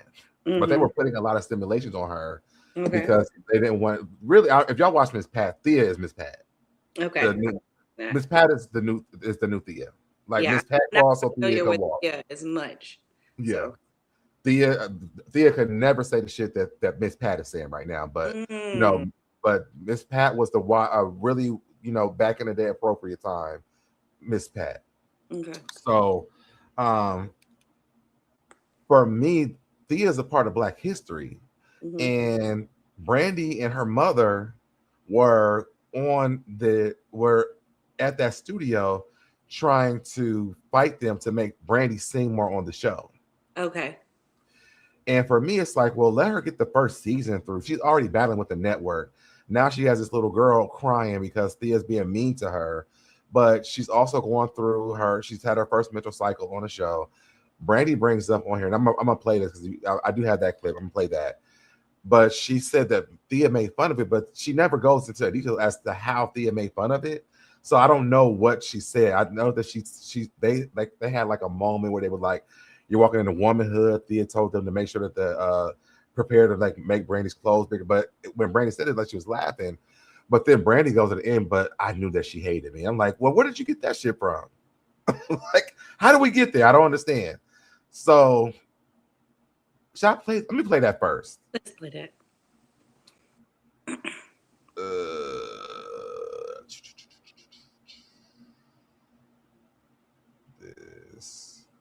I think it's strange that she was trying to fight for her to get music on that, to sing more on there, but she had a whole show and she didn't even sing on there. Thea had just started the show, and the thing was, Brandy was already in the works of auditioning to have her own album. She actually got her contract before they even started the show. Okay. All right. Look at our little Denisha becoming a woman, my TV mother had announced to the audience, her voice booming through the speakers. Guess we'll have to adjust those costumes, huh? Make room for the changes. She'd winked, and the crowd had roared. I stood frozen, my feet cemented to the glossy floor, feeling the spotlight burn against my skin.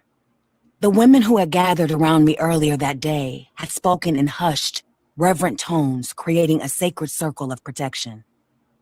Baby girl, this is your power coming in, Yvette Wilson whispered to me, squeezing my hand with the gentle kindness that made me grateful she was cast as my Aunt Lynette on the show.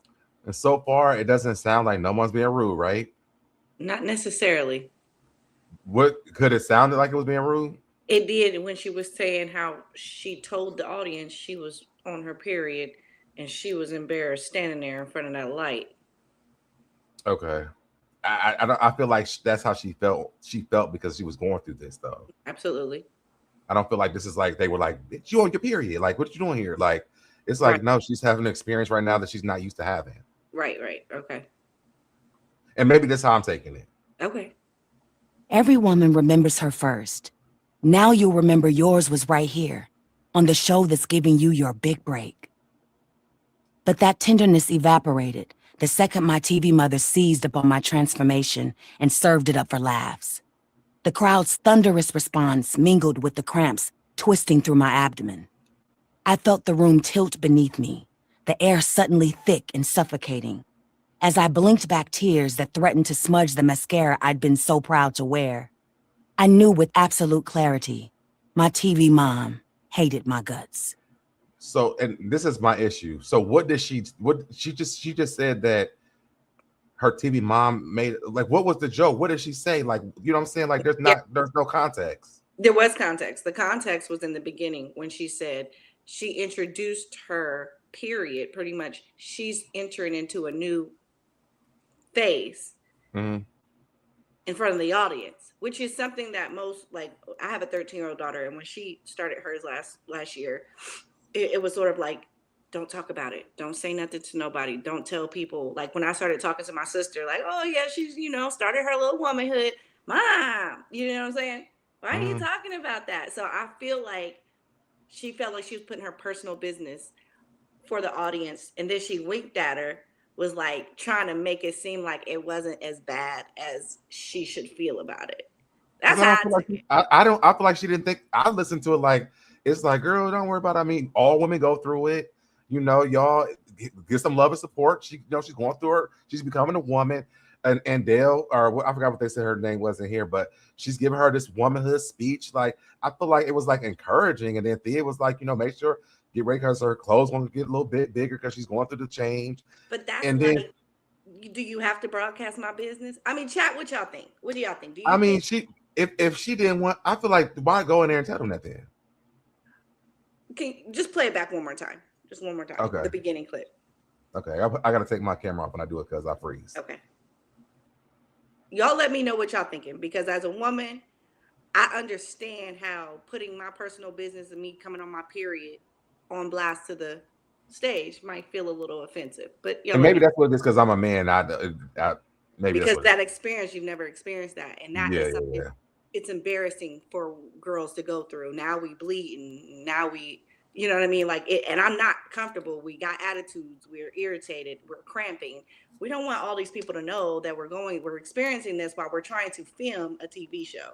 But they're also, I think for me too, I'm like, well, people be throwing like period parties. So like, you know, I don't know. I understand. That's why I'm just like, maybe, I don't know. Okay, let me play it I'm again. glad that you have this perspective on it. I think it's interesting. Okay. I do. Hold on, let me read what Toria said real quick. Okay. Toria said she was not mean. Brandy's full of it.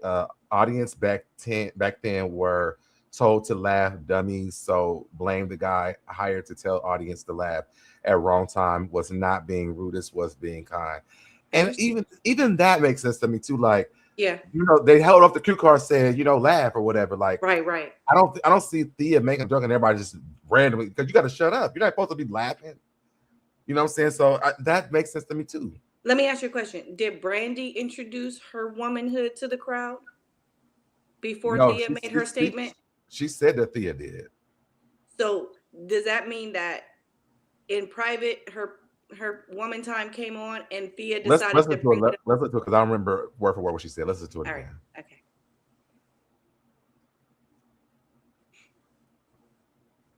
Mother, may I?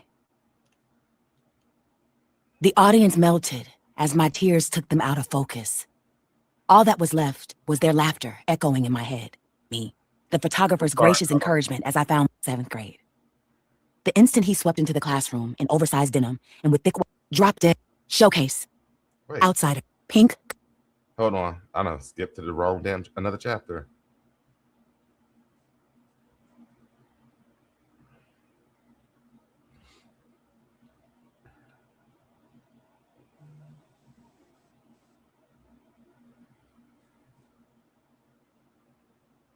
I think it's so cool you were able to access this on Audible.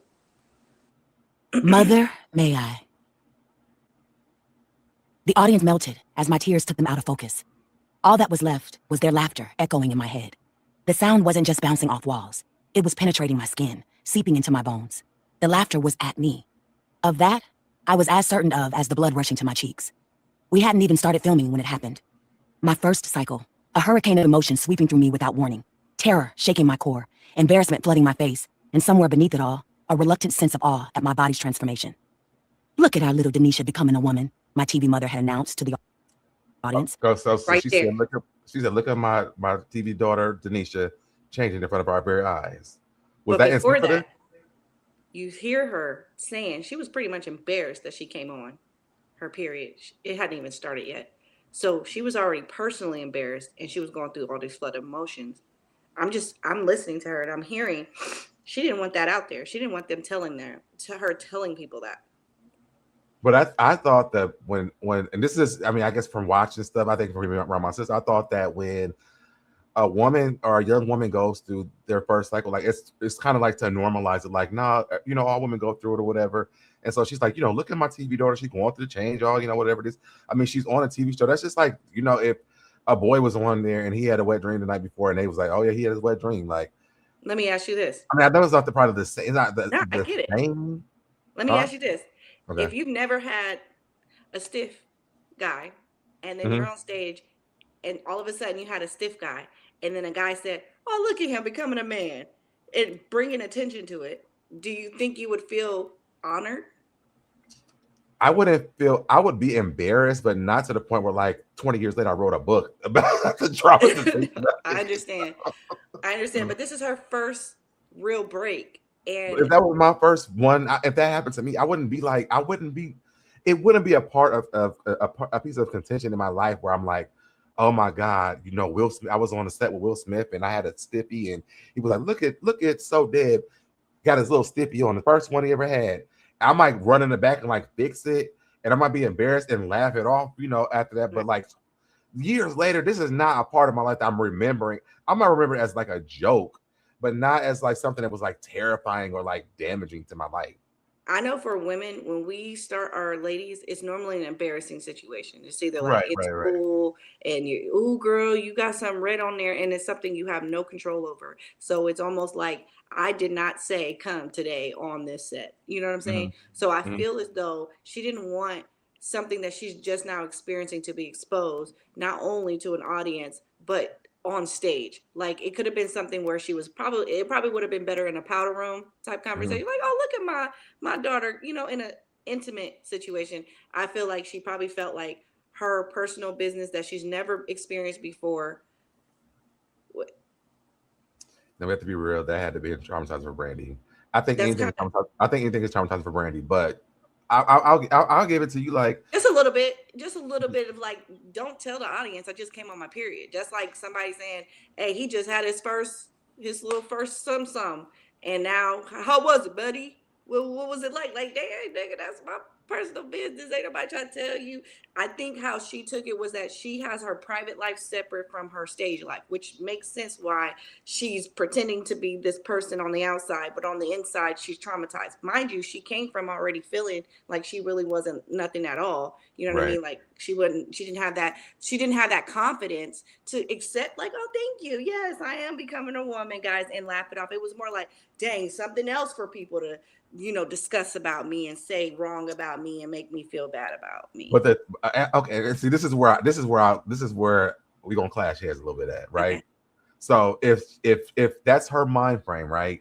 No one ever talked about it. Like it never came up. Brandy, if she didn't tell us, we would ever even know. Because the show must go on. The show, but I'm saying like years later, this is in her book that I don't even know. Like we don't even know if when Thea did this, it was like to be spiteful of her. Right. No, you're absolutely right. And Brandy took this and in this book at her grown ass age says it was at this point I knew that my TV mother hated me.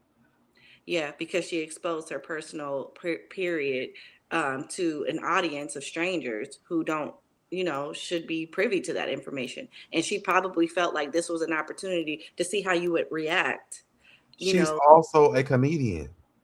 Yeah, so that was the reaction. She was looking for a reaction, and I feel as though maybe Brandy felt like, don't put the joke on me. You know what I mean? I'm not the joke. Brandy her mother should have took her home. Absolutely. Should have stayed at home. Yeah. If this is something new, like, I mean, I understand that she's in this business. This is a new show, whatever, but maybe Brandy, this wasn't the job. I mean, it really wasn't the job for Brandy. I wish she would have taken her home and they would have recasted that role for Denisha. And that let you know right there that maybe this was not for her based off of like that first episode interaction. You know what I mean? Yeah. Like that set the tone for Brandy and how she felt. You know what I mean? Like, okay, you don't like me. You're putting me out there. And I didn't ask you to put me out there. I didn't agree to that. This was just a shocking situation. I'm embarrassed. She said she was fighting tears because she felt like, why are you talking about my period? We should be discussing about the show. Let me handle it, this privately. We could talk about it privately. And where I said she needed counseling to work through some of these emotions, which is why she probably, was messing up on the show and having attitudes on the show with her because of this situation. It probably really set the stage for her with her. And that lady probably really didn't even mean to try to offend her. She probably really was embracing her becoming a woman because she's a woman, and she's already had her period. But this was her first time experiencing something that she was not even prepared for. She wasn't ready for that. And Thea's not like a Kids Bop comedian. You know what I'm saying? Like exactly. This is not the type, like, I just feel like her mother should have been more proactive in learning who her daughter's going to be working with, because anything could have been on the table for them. You know what I'm saying? When it came down to stuff, because she's a comedian. And so I do think that like they stifled her as a comedian. This probably was like the beginning of the end for also Thea with them too, because now I can't even be, the show was based off of me because I am a stand-up comedian. Right. My jokes are not, she's like a Paul Mooney, you know what I'm saying? Yeah. So this is not like, who's a safe comedian? Like Eddie Murphy. Well, I mean, Eddie Murphy ain't really that safe, but you know what I mean? Like, it's not like, it's not a Kids Bop situation. Yeah, I know what you're saying. So for me, and then her winking at her was back like in like telling the 90s. her, go with it. This is like in the 90s. The people didn't give a fuck. No, they didn't. You know what I'm saying? Yeah. The shit they shut down today, back in the 90s, that wasn't happening like that. And I feel like with that being on the first episode, she probably didn't want to make waves, so she never brought it up, and she probably just sat on it. And while she's sitting here thinking of her memoir, she remembers her first period and what she went through. You know what I'm saying? And I feel like she got revenge on Thea. I think this was the beginning of her getting revenge, and that's why she started, Mommy, she cuts me out after every time I get stuff wrong. Yeah. Mommy, I want to sing on the show. Mommy, and to the point where they clashing. Yeah. Because I mean, as we go on in Brandy's career, we see how vindictive that she is. Yeah, and she probably felt like people in this industry, they're not going to care about your feelings. Yeah. And this was probably her first real experience of that, and so that probably held some type of weight in how she moved forward in other sitcoms and other TV shows. Yeah. Torres says, my Nana, aka Granny, made me go buy pads. It was no big deal made about it. I was aware one day it was coming. Sonja should have prepared her. I mean, and I think that's also something to say too. Do we want to go back to the book, or we want to move on? No, let's keep going. Let's go back to the book. Okay. Oops, wait.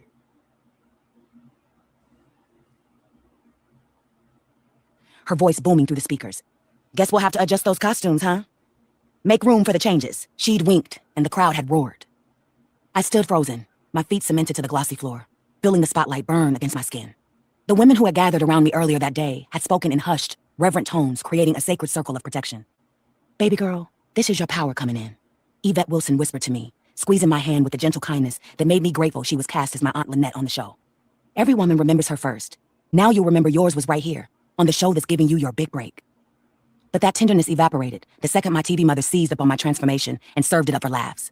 The crowd's thunderous response mingled with the cramps twisting through my abdomen. I felt the room tilt beneath me, the air suddenly thick and suffocating. As I blinked back tears that threatened to smudge the mascara I'd been so proud to wear, I knew with absolute clarity, my TV mom hated my guts. So dramatic. I'm sorry. It is so dramatic. It is very dramatic. I knew right there my TV mother hated me. Yeah, because as you can see, she had a circle of people privately telling her, it's okay, you're going to be fine, you're stepping in your womanhood. But here she's making a joke like, oh, she's finally becoming a woman. Get ready for them clothes to change. Like, what kind of change are you trying to say? I'm getting fat? You know, like, and then laughing, you know what I mean? She probably felt like overwhelmed by all these people are laughing at me. Again, I'm feeling ugly. They got the cue card people like, laugh. And she's like, Brittany's like, oh my God. She's like, I was so honored and proud to be a part of this. And then my teaming mom just put me up there she just threw me out there to the wolves. Yeah. But it was very dramatic. It was very dramatic just hearing her say it. It sounded like, and her fans are eating it up. They're like, well, she made fun of her having a period. I'm like, I mean, again, you know, I look at Thea as a comedian, you know, and I think we're in 2026. People are more sensitive today than they were back then. And so for me, I think about that, you know, she was a comedian. I don't know. I feel like I don't know. No, I get it. No, I get what you're saying. Like, this is not a show for kids fully. You know what I mean? This is an adult comedian, you know, embracing what you're going through and propelling you into this arena of people. And she's a comedian. She's going to make fun of everything. Yeah. You know, we're going to laugh about it. You know, in her head, we're going to laugh about it, baby. You're going to have changes on this show. You're about to become a woman on this show. And she's like, dude, stop talking about my period. Shit. So Thea probably the reason why Brandy terrorizing everybody. Exactly. Thea the committed her butt into some evilness. Thea probably the reason why she don't like hood. She the reason why she don't like hood chicks. Exactly. Thea throw you overboard. That's what she said. She was like, I was thrown into the wolves. I was thrown over the ship.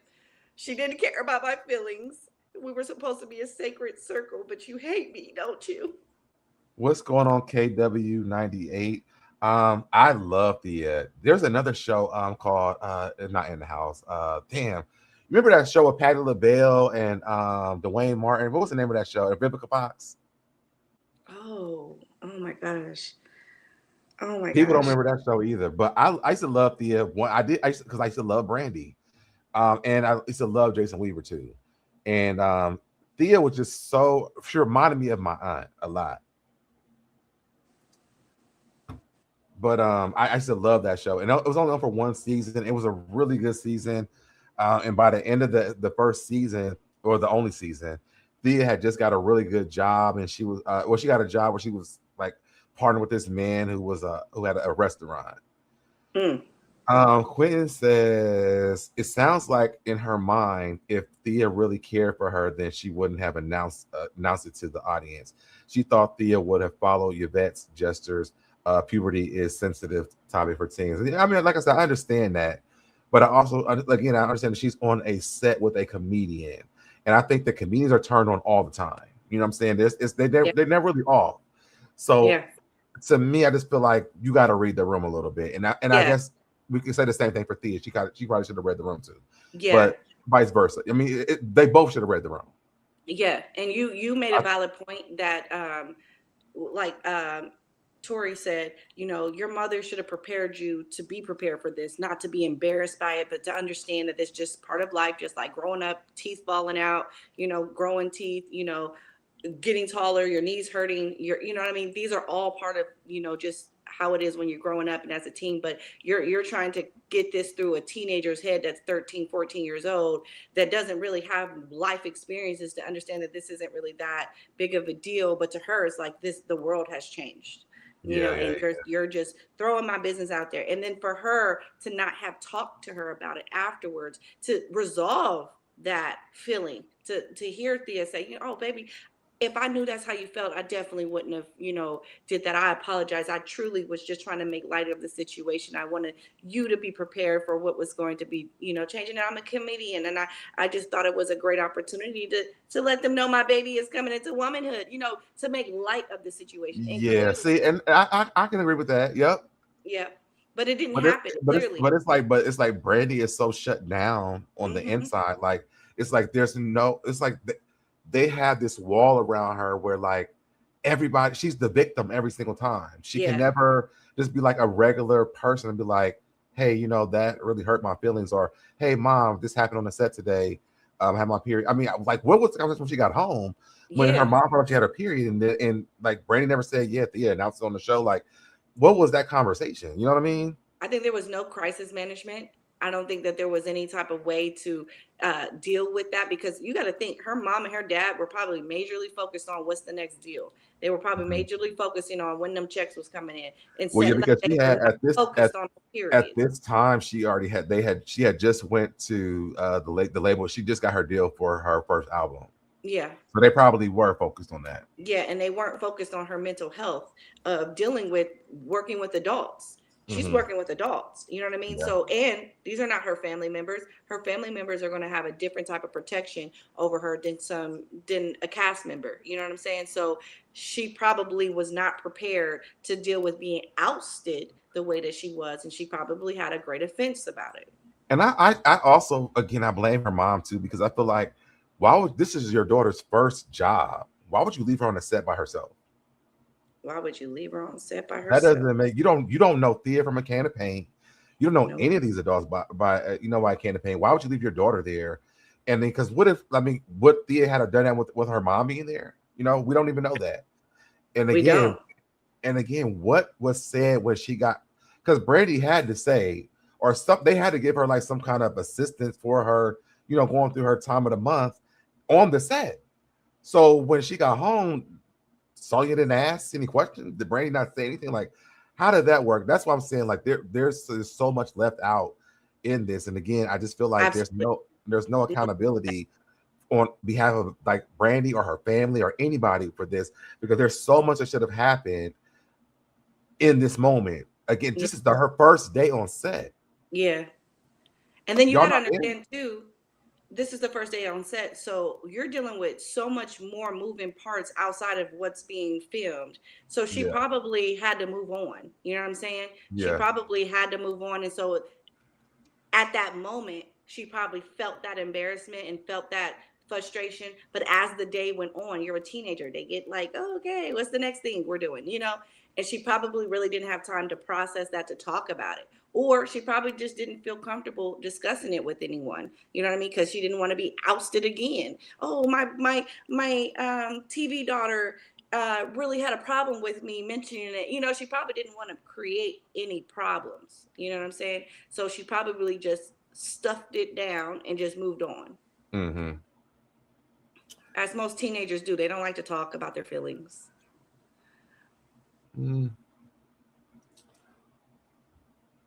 I'll figure out something else to blame Brandy on. I do feel like it's dramatic for you to be in your 40s, mid to late 40s, sitting here complaining about a moment that happened 30-something years ago. Like I feel like it was big then, like for her in her mind, but like Brandy's probably almost like 50 at this point.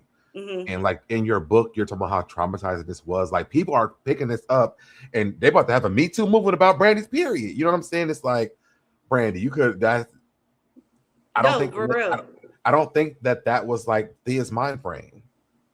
I think she's a comedian. She was like, oh, baby, going through her. She turned into a woman. Y'all make sure the clothes is big. You know what I'm saying? It sounds like more of that to me. You know what I mean? It was. This bitch on her period, make sure her clothes is bigger because you know she's about to get fat. Like that's how it comes off in the book. Yeah, it does. and again, delivery. And I was destroyed on the inside. Right. I had to go at home and let out 3 doves because I melted on the inside parts. Yeah, like no, seriously. That is hilarious. And mind you, Thea did this to her, but Brandy went on to torture like 5 other people after this. So. It definitely did. She done took it out on them. Thea done marked her for life. She a rag doll. Now she got to take it out. She a little Annabelle. She sitting on that set like, what you gonna do to me? Mm-hmm. Right. All right, let's get to this Thea stuff. Okay.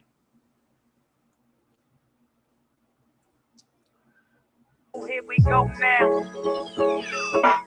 When we signed Brandy, I think Thea was there. They just didn't tell me about it because they thought that we would pull out of the deal if we thought that she was doing too many things at once. I've been working hard, 2 jobs every day.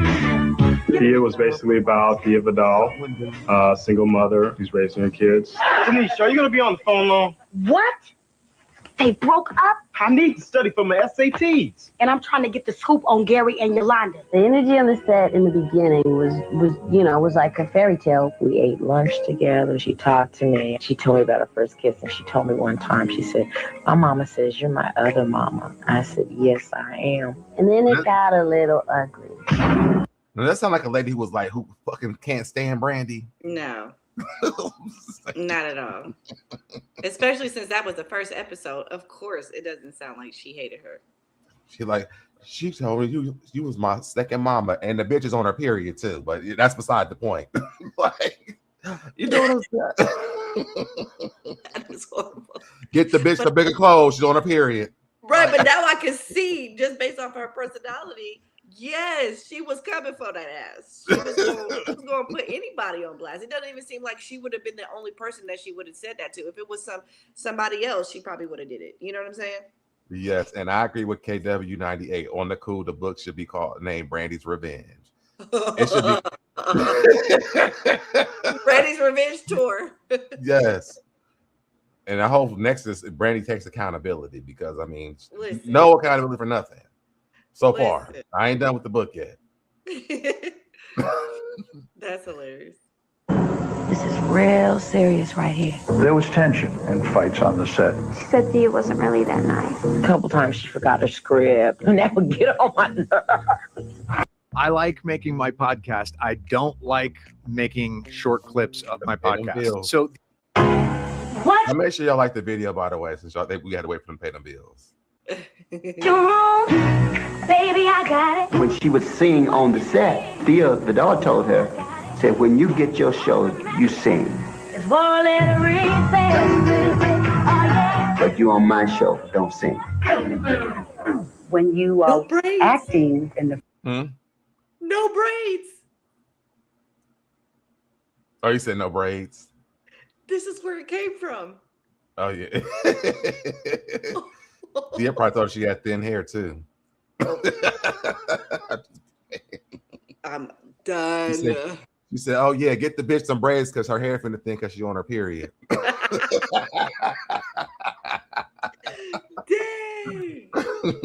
That is hilarious.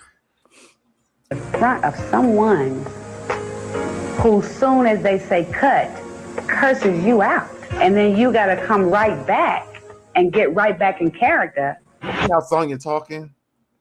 This is why Brandy have a problem because, and when they say cut, you have someone cussing you out, and then when they turn the cameras back on, you got to get right back. Like her mom is the problem. Yeah, you can hear it. You can hear the no accountability there. Because it could have been like, I should have been on the set with my daughter, and then that way it would never happen. Because if she's cussing my daughter out, I never thought that, but I also should have vetted out who my daughter is working with. How about that? Yeah, a lot better. Yep. That's dry. Mama, you home? Could you smack Jarvis for me? Well, I'd love to. Can I practice on you? I remember one time. You probably really want to smack her too. I've seen this show. I haven't seen a lot of it. I do remember. Hold on. Okay. Excuse me, can I please talk to you for a minute? There was some kind of disagreement between Brand and Thea, and Brand told Thea, she said, I just want to work, and can you consider me a co-worker, because I'm trying to just do my job. Sonja had trained Brandy to stand up for herself, and I think Thea wasn't always accustomed to children being outspoken. And no adult was back then. No. I wish I would have said, Mom, I just want to be a kid and do my schoolwork. And I done pissed my mom off. She'd have probably knocked my head across the fucking house. Like, yep. What are y'all on? Yep. Expressing their point of view. This is not the 2026. I'm knocking into 2026 where patience is a virtue. Right. Virtually. Right. Teenagers are not the greatest creatures on the face of the earth, especially if they're female. I couldn't leave her on that set alone. Brandy's mom was always there. Thea wanted to feel the... Now, was she always there or was she not there? It sounds like she had to eventually stay. It sounds like it started off where she left her there. Sonja definitely was a problem. Very manipulative. Yes, she is. It was Thea's show, and a teen was trying to tell her what to do. Imagine. That's what I'm saying. That's what I'm saying. That's what I'm saying. Okay. Control of the situation, and she felt when Sonja came in and dealt with Brandy, it took away the focus. Every day of her life on that. When Sonja came in and took away the focus, so you know, and that's going to show what I'm saying. Sonja was not there for Brandy's support. She was there to put her agenda for Brandy on that show. That's what it was. Right. And that's been said that Sonja was there trying to push for Brandy to say more on the show. Yeah, makes sense. Makes sense. Set was miserable. That was Thea's first show, and there was a lot on her shoulders. I mean, she had to carry the show, but she pulled it off the best she could.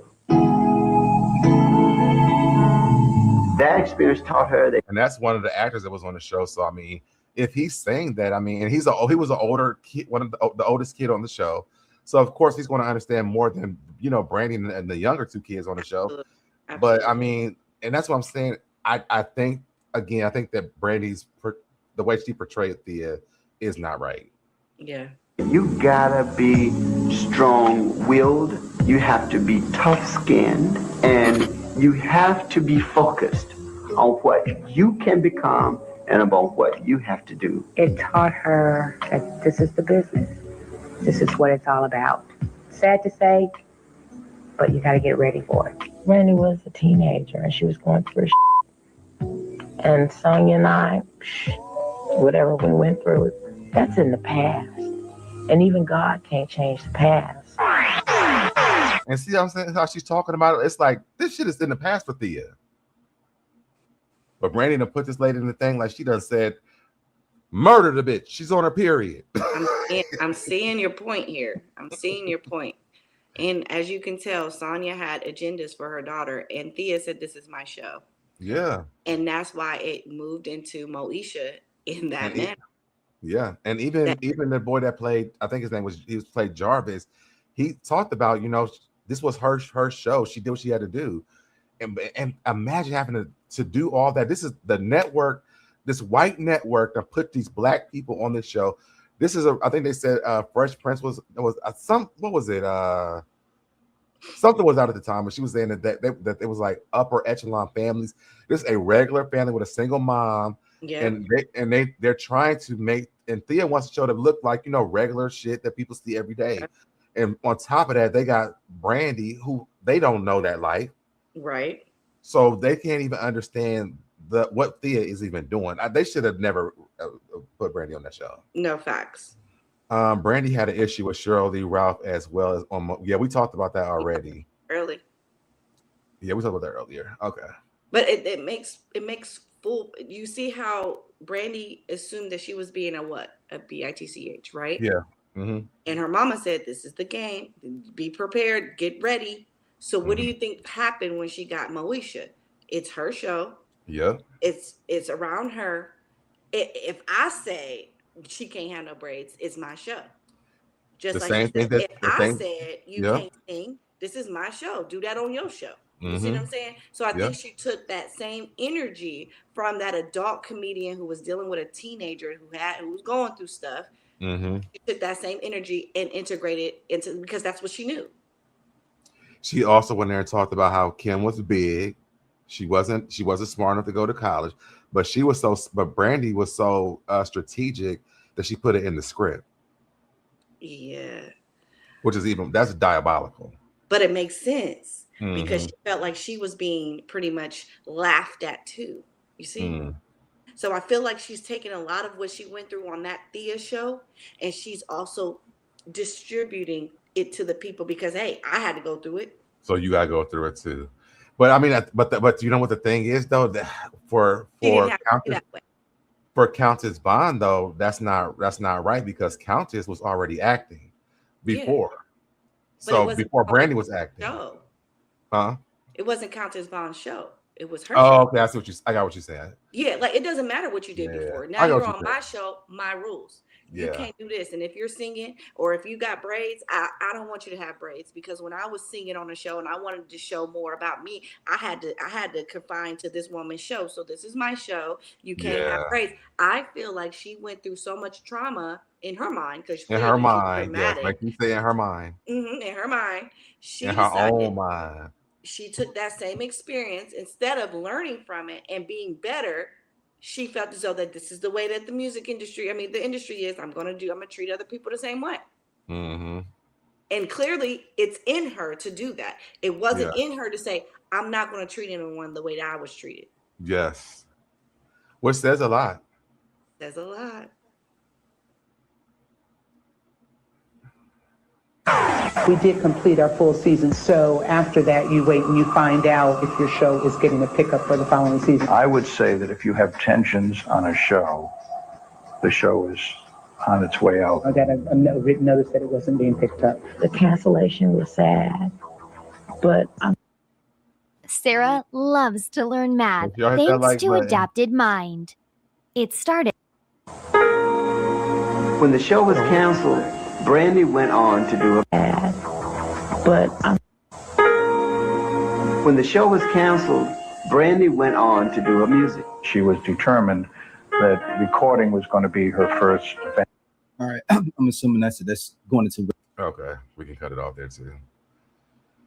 So that was just a little documentary part of that, of them talking about Thea. So I just want to show that so people can see like the backstory, because for me, I feel like it's unfair for Brandy to write a book and people are just going to take what Brandy said from her book and be done with it, right? Because Thea's not around here talking about Brandy. They asked Thea, they interviewed Thea around 2020 when they did the verses. And, you know, I told people, I was like, you know, I talked to Thea on Twitter. Well, apparently that wasn't even Thea. From what Thea said, she said, but the tweets that the person was writing were things that she had said, you know, in the past. She was like, but she doesn't even know how to use social media. I don't know if Thea was lying or not, but either way, the tweets that the person was tweeting were things that Thea had already said. So I feel like with Brandy painting this picture of Thea like this, to me, I feel like it's wrong, because we're in 2026 where it's like, you know, we girls, and we supporting Black women. And, you know, maybe back then that wasn't the case, but now that is the case, I feel like it should pick up. We're like, damn, Brandy really fucked that lady over for real. Or Sonja did at least. Let's not put it on the kid, but her mother really did. And I feel like it's unfair for Brandy not to hold any type of accountability for that. Yeah, and I agree with you, because the tension that Brandy had developed throughout the season really created that problem for them not to be able to come back. You know what I'm saying? Because if say they went with someone else, you may have seen more seasons of Thea.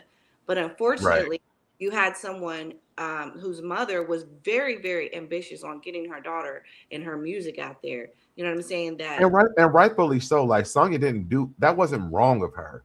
But what was wrong of her was to destroy a whole show to do it. And not even work through these problems like separately. So that way you're not fussing or having attitudes when he hit cut, and all these producers and grip hands and all these people are discussing this. All these are discussing it. You know what I'm saying? And so they're like, do we really want to deal with the drama again? Right. Because you don't hear Brandy say, you know, my mom called up Thea and said, hey, let's go out to lunch and let's have a conversation. Or, you know, Brandy has these concerns and I just want to make sure this is a healthy work environment. Like, it's no healthy situation here. It's like, oh, well, my mom came and pulled up a metal chair and sat down and said, I wish the bitch would talk shit in front of me to my daughter in front of me. Basically what her mom said. And it's like, well, but y'all are destroying a show. First of all, what if none of them kids ever worked again? Right? Brandy had nothing to lose because Brandy already had a record deal. Yeah, she was already working on it. She got it like, I think like a week before they even started the filming for Thea. So Brandy had no, this wasn't like Brandy's thing, only, you know, opportunity. Her only option. Yeah. Even though Jason Weaver went on to work more, I think the guy Jarvis said he doesn't do anything. And also the youngest son, Brandy, Jason Weaver, and the youngest son, they still work in the entertainment business after that. But what if they didn't, right? That would have been effed up that they didn't, that Brandy and her mom didn't care about everybody else. It was only about Brandy. Absolutely. No, I agree with that, because what it's giving, it was very selfish. It was giving you either, you know, we can't come together, because as adults, you know, again, you're talking about Thea, who was a comedic, you know, presence, who definitely was I grew up and, you know, I'm tough skin and tough love, and I'm gonna say it like it is, but I'm also gonna, you know, try to work through it. Because it sounded like to me that it wasn't just Thea naturally saying, I don't want to deal with that. I'm not going to talk to y'all about it. I'm not going to make no changes. I feel like because it was Brandy and her mom both having this disdain, that they both were like, we're just going to get through it. We're just going to get through it. We got this working on. We're working on this. Don't worry about it. It was never trying to see this long term is what I'm feeling. And it was almost like they were going over Thea's head and going to the upper ups and talking to the upper people that talk to them, instead of going to Thea and saying, hey, you know, listen, I know this is like this is a huge deal for all of us. Like they could have all really went down in history as the first Black show from a female comedian that got syndicated. You know what I'm saying? Like that would have been big for Brandy, because I mean, the music ain't really doing it, but you know what I'm saying? So it could have been big for her. I'm gonna read some of these comments really quick. What was this? Said Brandy is coming off as a super entitled, ridiculously talented girl who has the protection of a mama bear. Dangerous combo. Very true. Very true. KW98 says Brandy has a lot of issues to deal with. She came in the game insecure, and Hollywood just made it worse. That's true too. That is very fact. It says Brandy had no right to tell a grown woman not to have braids. I believe we ain't letting that go, Toria. I believe I believe that was Sonja pushing Brandy into stuff. Sonja made a monster. Yes, I do agree that too. And again, yeah. She did not at all see that this is a teenager making mistakes, and I'm trying to, work her through these mistakes. She was being very rude to my daughter. Yeah. So yeah, I definitely agree with that. And I just feel I want to keep listening to the book. And I may come back tomorrow and do more with it. I'm not ending it right now. I'm just letting people know, y'all know, because I'm going through the book. I only stopped here because I have been fighting for Thea for years. I ain't gonna lie to you. And so now that Brandy has written this book, it's like, okay, well, now I can get Brandy's perspective. And I was hoping to go into Brandy's book and hear some accountability for, both sides. And Brandy did kind of say, I was a teenager and with hormones or whatever, but put a stamp on that shit. This was a big opportunity. I think she said something about Thea being a talented woman or something like that. Yeah, but you also fucked that up for her.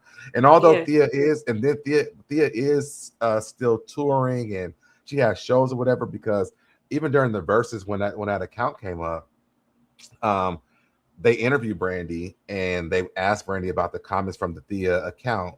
And Brandy was like, yeah, I just think she's bitter because, I haven't really seen her doing much since that show got canceled.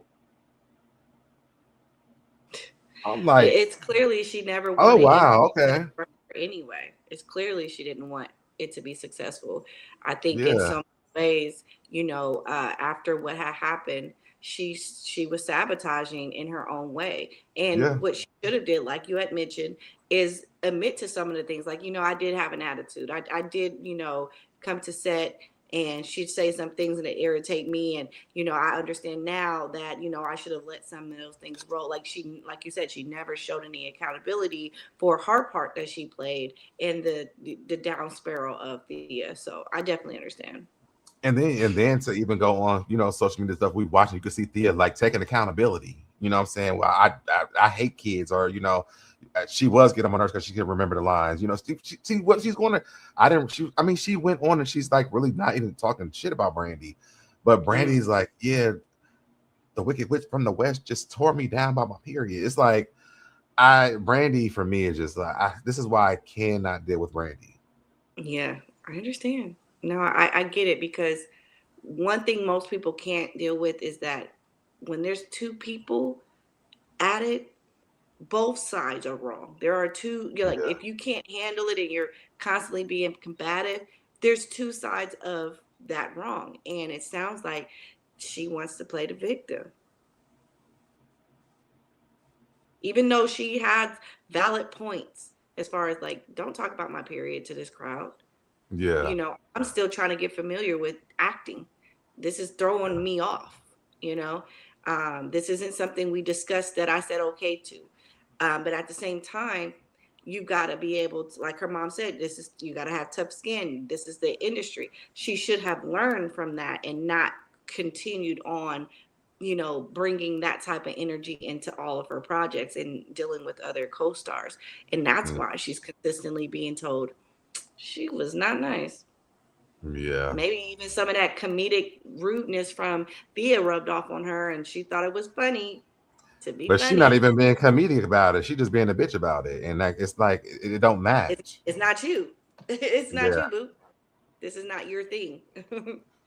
Toria says she's never going to take responsibility for anything she has done wrong. If she would, she took a life with no responsibility. So the chick will never admit to anything she did wrong. We talked about this earlier. We talked about that earlier. And it's never. Toria, get out of this chat. Take her phone. No, but seriously. That's some real shit, though. That's some real shit, though. No lies was told. Yeah. always will be somebody else's fault. She known around Hollywood as being difficult to work with. Yeah, and I mean, like I'm trying to get to the only thing I cannot really sit with, and I'm gonna be on Brandy's side about, is the Wanye thing. Okay. Explain. That's the only thing that I can, because what I and to be honest, I blame her mother for that. That's that. Because there's no way possible that her mother didn't know that she was having sex with that grown ass man. Yeah, especially not if you hearing somebody say, "Well, I was always on set." Yeah, and the man is on the damn radio, talking about it. So no, that's the only thing I'm gonna be on Brandy's side about, is that man. Wow, yeah. I mean, that's gonna be a good episode. That's gonna be so good. I need to hear what she says first. Yeah, I know. Because I know that they're saying, from what I've been hearing, is that she lied to her mom about it, and that she was going to marry him and all type of other shit. And I'm just like, so how was she going to do that if your mom didn't know? Because I'm sure she can't legally get married without her mother's consent. And then think about it too. Boyz II Men was already in the game doing things, right? Mm-hmm. This may have been in Miss Sonja's head. Maybe this is a move. Yeah, I mean, people been saying that. I honestly can see that because of how she handled the Thea situation.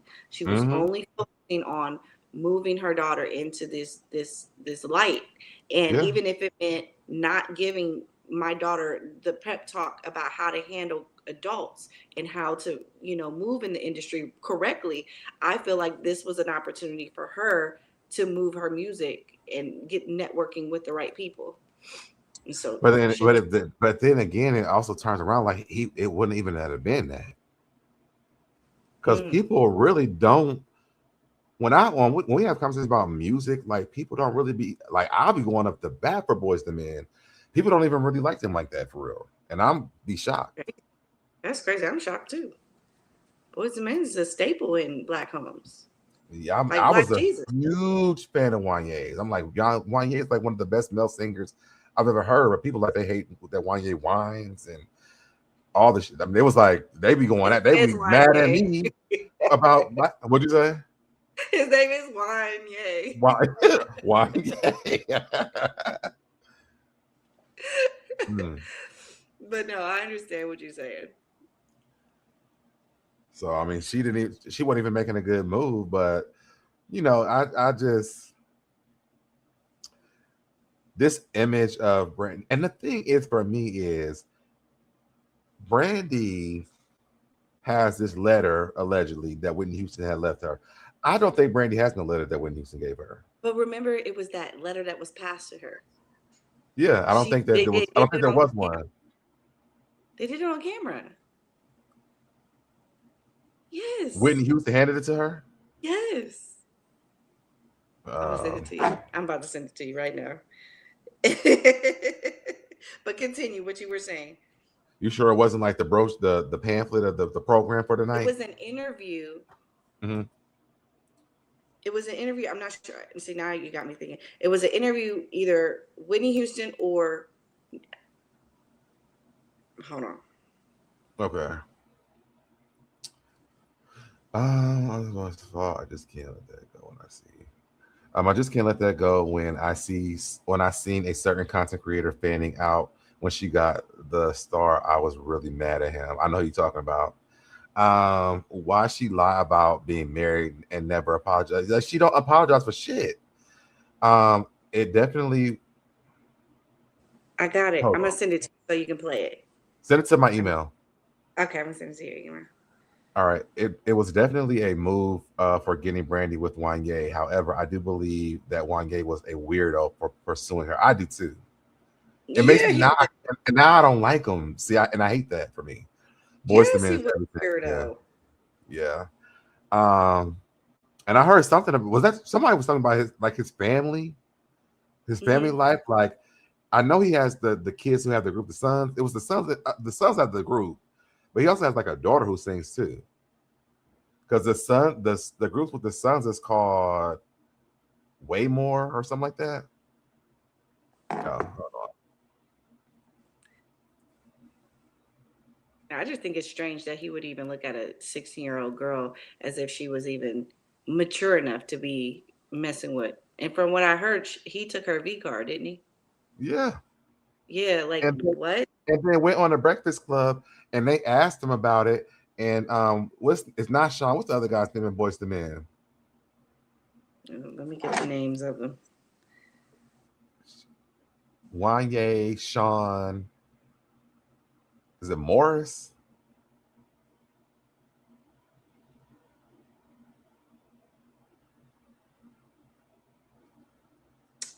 So you got Wanye, Nathan. Michael. Thank you, Nathan. Nathan is like, yeah, she was young. She wasn't that young. No, let me make sure y'all know she wasn't that young. No, and I'm like, nah, nigga, you know she was that damn young. He was under 18. Yeah, and Wanye says, oh well, you know the places that we did have sex, it was legal there. Like that's some creepy shit.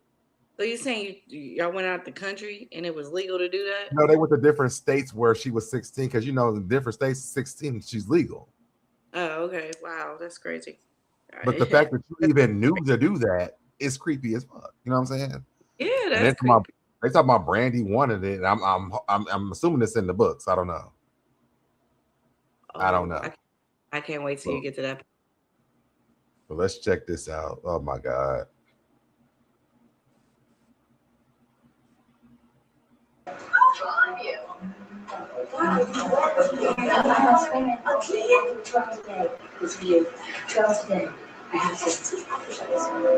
I'm just saying love it because I love it.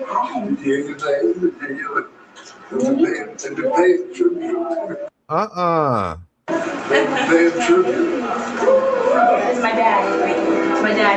I'll see you later. I'll see you later. Mom, come see her. Come say hi to Come say hi to your grandfather. Okay? Come say hi to your dad. Love that.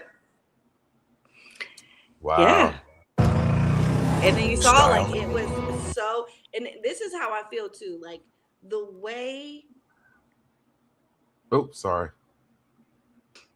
The way that Brandy received that, it's okay. The way that Brandy received that note, I feel like there was some underhanded stuff that had been happening before this note sending stuff happened. Because her reaction wasn't like, oh, okay, yeah, thank you. Mm-hmm. Like, yeah. It was like, okay. Like she felt like she knew there was, like she knew something that she wasn't supposed to. It was really, it did not give, you are my everything, you are my angel. You would receive something from your angel more lovingly. Like, okay, yes, I will read this note later. I love you. You know, it was more like, oh shit. I hate people like Brandy who have shit like this and like don't share it. Like unless Whitney Houston says some shit that shouldn't be said. You know what I mean? Like, no, she's not gonna share that. Why not share that? That note had something to do with what is going on behind the scenes regarding her life. She probably said, your brother's telling me the drugs is going to allow me tonight. Who is the real Brandy? Her idol was having an affair with her brother. Like, let's unpack. Listen. Because that is the craziest part to me, too. And see, and I still think that Ray J not only unalive Whitney Houston, but I think that he has something to do with the daughter and the damn brother's boyfriend, ever he was to her. I think he has to do with all that stuff. That's what I'm saying. Like when she handed her that note, the way that if you look at that video again and you dissect the way that she received that note, that was not from someone that was her idol. She didn't receive it like that. She received it like, oh shoot, I think she knows something. She trying to tell me that I know something that she know that I know that you know. The way that she, yes, I'm telling you right now, she did not accept that letter like what you think. You see how she's like, oh, hey.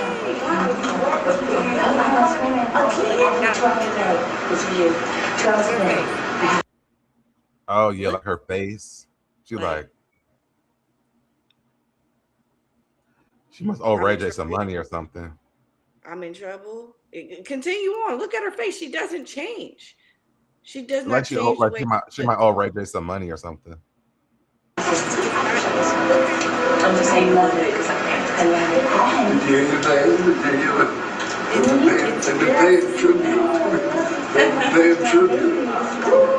It's my dad right here. It's my dad. I'll see you later. I'll see you later. Mom, come see. Who did she pass the letter to? I don't know. Could have been Sonja. Come say hi to Come say hi to your godfather. Come say hi to your goddad. Okay, there she go. There she go. But it was just so weird. You know what I'm saying? Mm-hmm. It didn't seem like it was accepted. It didn't seem like it was genuinely accepted. It felt like she gave her something like as if she'd been texting her, as if she's been like, give me a call. I need to talk to you. You know what I'm saying? Like it felt like she'd been blowing her off, and she finally like showed up at this interview. Let me find out that Norwood is one of them families. You saw how B ducked in backstage. I would duck her ass too. There's something there that people don't really put them like that. But you know that I've heard that Ray J is like the person who he's like the main drug dealer for a lot of celebrities. It wouldn't surprise me. He ain't got nothing else better to do. Yeah. And shit, Sonja might be the connect. Shit. You on to something? See how she reaching out? Yeah. Yeah, she was. I think the daughter, boyfriend, unalive Whitney, and her daughter, Bobby Christina, funny, they both died the same way in the tub. But then he died in the tub too, didn't he? No, he didn't die. The boyfriend did die, and I think he died in the bathtub. No, he did not. You sure? I'm about to tell you.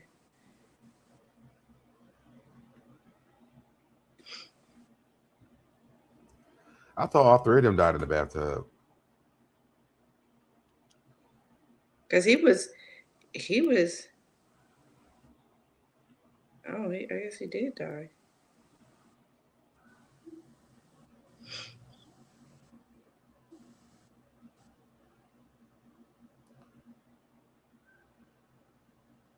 Let me see how he died. He did die.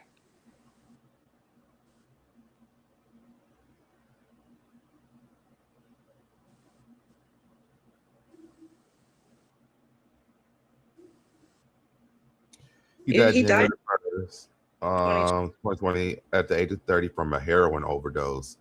Location of death: he was found unresponsive at the Sheraton Hotel, and he was just in a hotel. Yeah. Well, they were pronounced dead at the hospital. The confusion often stems from the fact that in 2015, Bobby Christina Brown was found responsive and face down in the bathtub in the home she shared with Gordon. She remained in a coma for 6 months before passing away. Let me stay at them damn hotels. Right. Shit. No, he died of an overdose, but not in the bathtub. Chrissy died on hospice. She was basically starved. Oh, Lord, no. They've been saying them Norwoods are treacherous. Yeah. I mean, you could even tell by the way she was acting from back in 1990 in regards to her daughter. You know, it was an honor for her daughter to be on that show. You know what I'm saying? Yeah. And if y'all ever watched Love and Hip Hop LA, when they rolled up on Princess and Brandy was over there, and you could tell Brandy wanted to knock that bitch's head off. She was playing. It was like, listen, we don't play that type of shit over here. Mm-hmm. You get up in the bathtub too, bitch. That's what it was given when they rolled up on her. That's what it was given. Yeah. And when Princess was going back and forth with Brandy, I said, "Oh, girl, you bold. You fucking with Brandy? We ain't never seen this on TV before." The last person got to Brandy bopped her upside the head. They never bopped. Nobody else ever did it before. But she was arguing with Brandy on national television. I was like, "Oh, Princess is bold." Oh, this was fun. I enjoyed this. We always have a good time, though.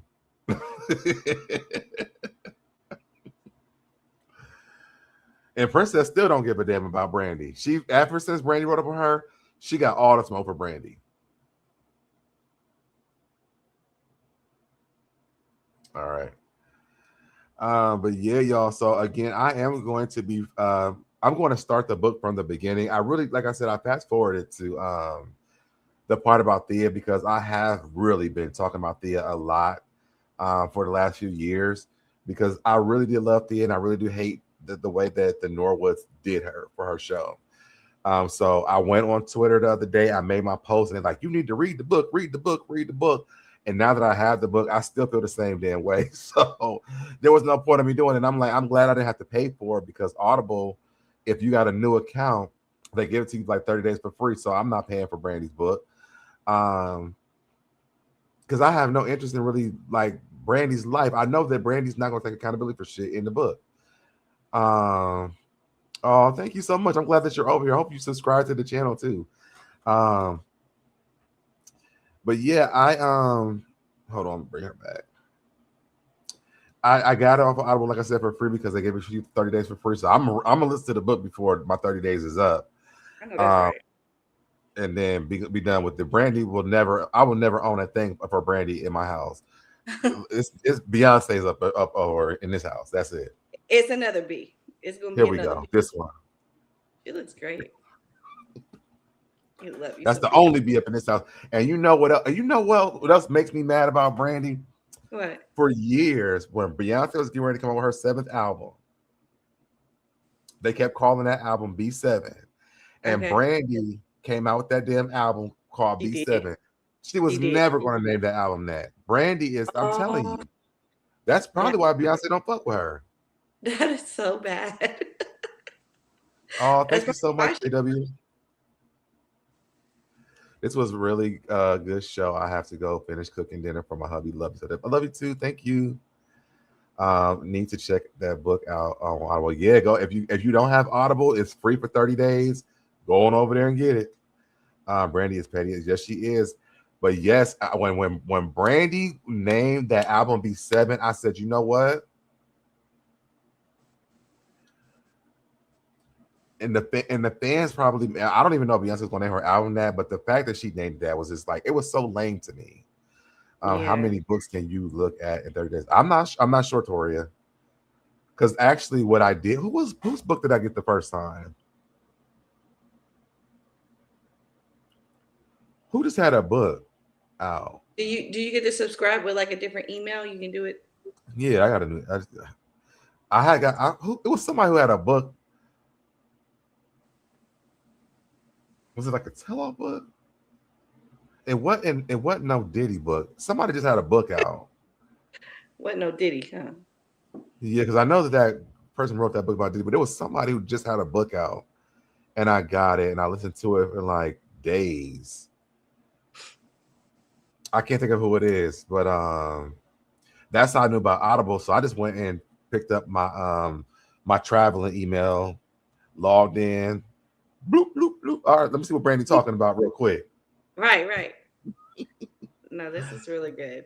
And like I said, people online, they were just they went off on me about Brandy. Oh, you need to read the book. And I'm like, I don't want to buy a book about Brandy. No, I understand. I mean, and now that I know that she's not taking accountability for shit, I'm really like, if I would have wasted my money on this shit, I would have been pissed. Oh man. I would have went to LA myself and burnt that bitch on that star. It's so cold-blooded. I mean, I do understand. I understand because based off of what we're hearing and it seems like she's not bringing too much context.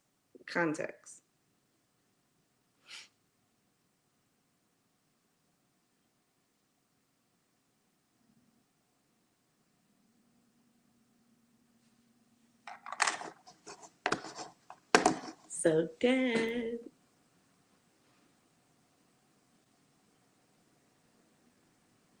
I hope you guys have been enjoying the show. It has been so good to be catching up with my boy SoDeb.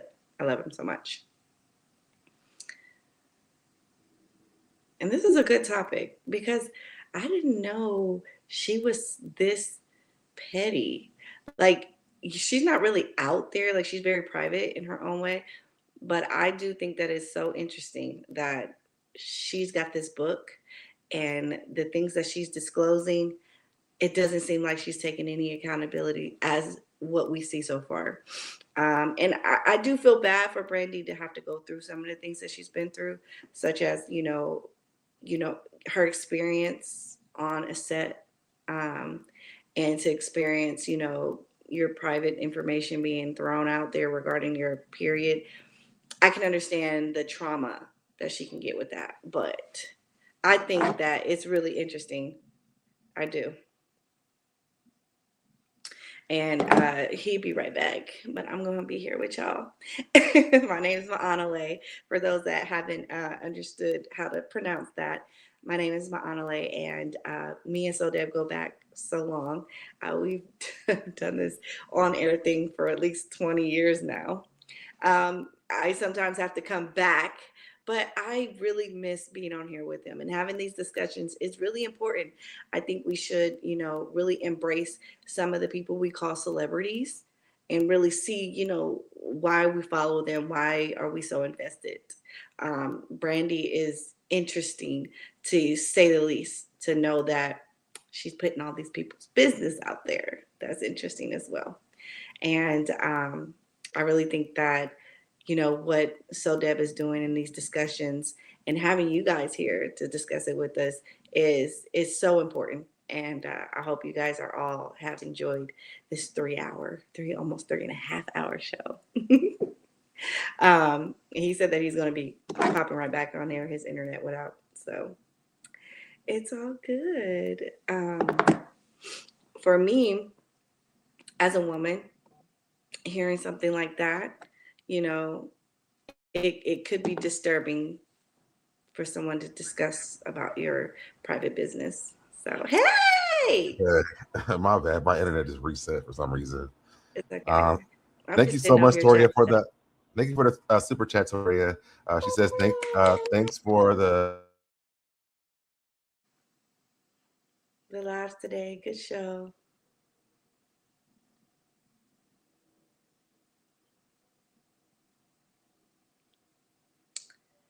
Yes, Toria, you were super amazing. I love all of you guys' opinions. Doesn't have to agree with mine. I think Brandy is an incredible singer. I think she has set so many different bars. She has really, really opened the lane for other singers to, be inspired by her outside of her personal life. I think Brandy is an amazing singer. Clearly, we know he loves him some Beyonce. So he's going to always choose Beyonce. We already know. I think it's a Virgo thing. But Toria, thank you so much for the super chat. I think that's what it's called. You were really sweet. And I'm glad you got to laugh with us because he be cracking me up. Like, some of these moments be like how we really be on the phone. We be cracking up, no lies. So I'm glad that you guys enjoyed the show. I can't believe it went 3 hours. That's insane.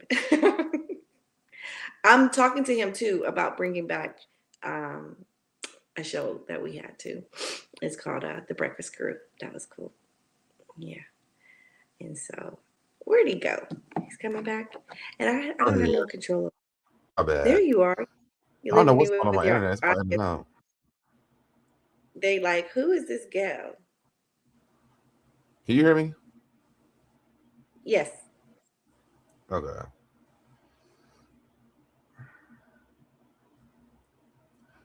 All right, my bad. My internet's going out. It must be like about the storm or something. I'm trying to read these chats really quick. Even with the Wanya situation, it's okay to say, yeah, I caught myself in love, but years afterwards, I realized he was grooming me. Yeah, and see, I feel like that too. I've enjoyed both of you guys. Got me through my work day. Oh, thank you. I mean, it's a way to take accountability for her previous stances on the relationship and the behind the music doc. That too, you know what I'm saying? I do want Brandy to take accountability for stuff. I want her fans are literally, they're like the Barbs, to be honest. And it's like hard to have an opinion when it comes to them because they don't understand that like Brandy has literally been on every show she's been on. It turns out bad. It turns out bad. So I mean, she's the common denominator. Mm-hmm. No, for real. And that's the problem is that even though all these people have said the same thing, she's not sitting around saying, I have to be honest with myself. Mm-hmm. I have to be honest that my mom did not properly prepare me to handle these situations. I just think about her life too. Like, you know, she has been so sheltered inside of the house, Ray J outside running amok. But you never really see Brandy. She's always like silent. I was surprised she showed up on Love and Hip Hop LA that time. So yeah. Yes, because I'm like, she's normally very private. She doesn't like to put herself out there so people can really see her on a reality show. Like she really doesn't do that because I think, you know, she can't really hide these cues. Like we just saw when Whitney Impromptu came onto the set, she was shocked. She was like, I was not expecting to see you. And I've been ignoring your calls. Right. I thought you was already in the bathtub. That's the vibe I was getting that she kept leaving her on red. That's the vibes. That I was like, something's not right. But yes, I heard you was mentioning before I log back home. But yes, we are thinking about starting our show back up, the Saturday Morning Brunch Crew. Yes, we are. I love that you said that. Oh my God. And I would love to have you guys come on as guests, like guest hosts and stuff, and have these conversations, and we can do games. Oh my gosh. Yeah. And I've got my new house now, so I'm very stable to do it. We'll talk about it. We might be able to start it within the next few weeks, because why not? Do you still do your channel? No, I need to start it back up. I've actually been waiting on this opportunity to really get settled so I can get my Black Girl Nerdy World back up. I miss it. I miss it terribly.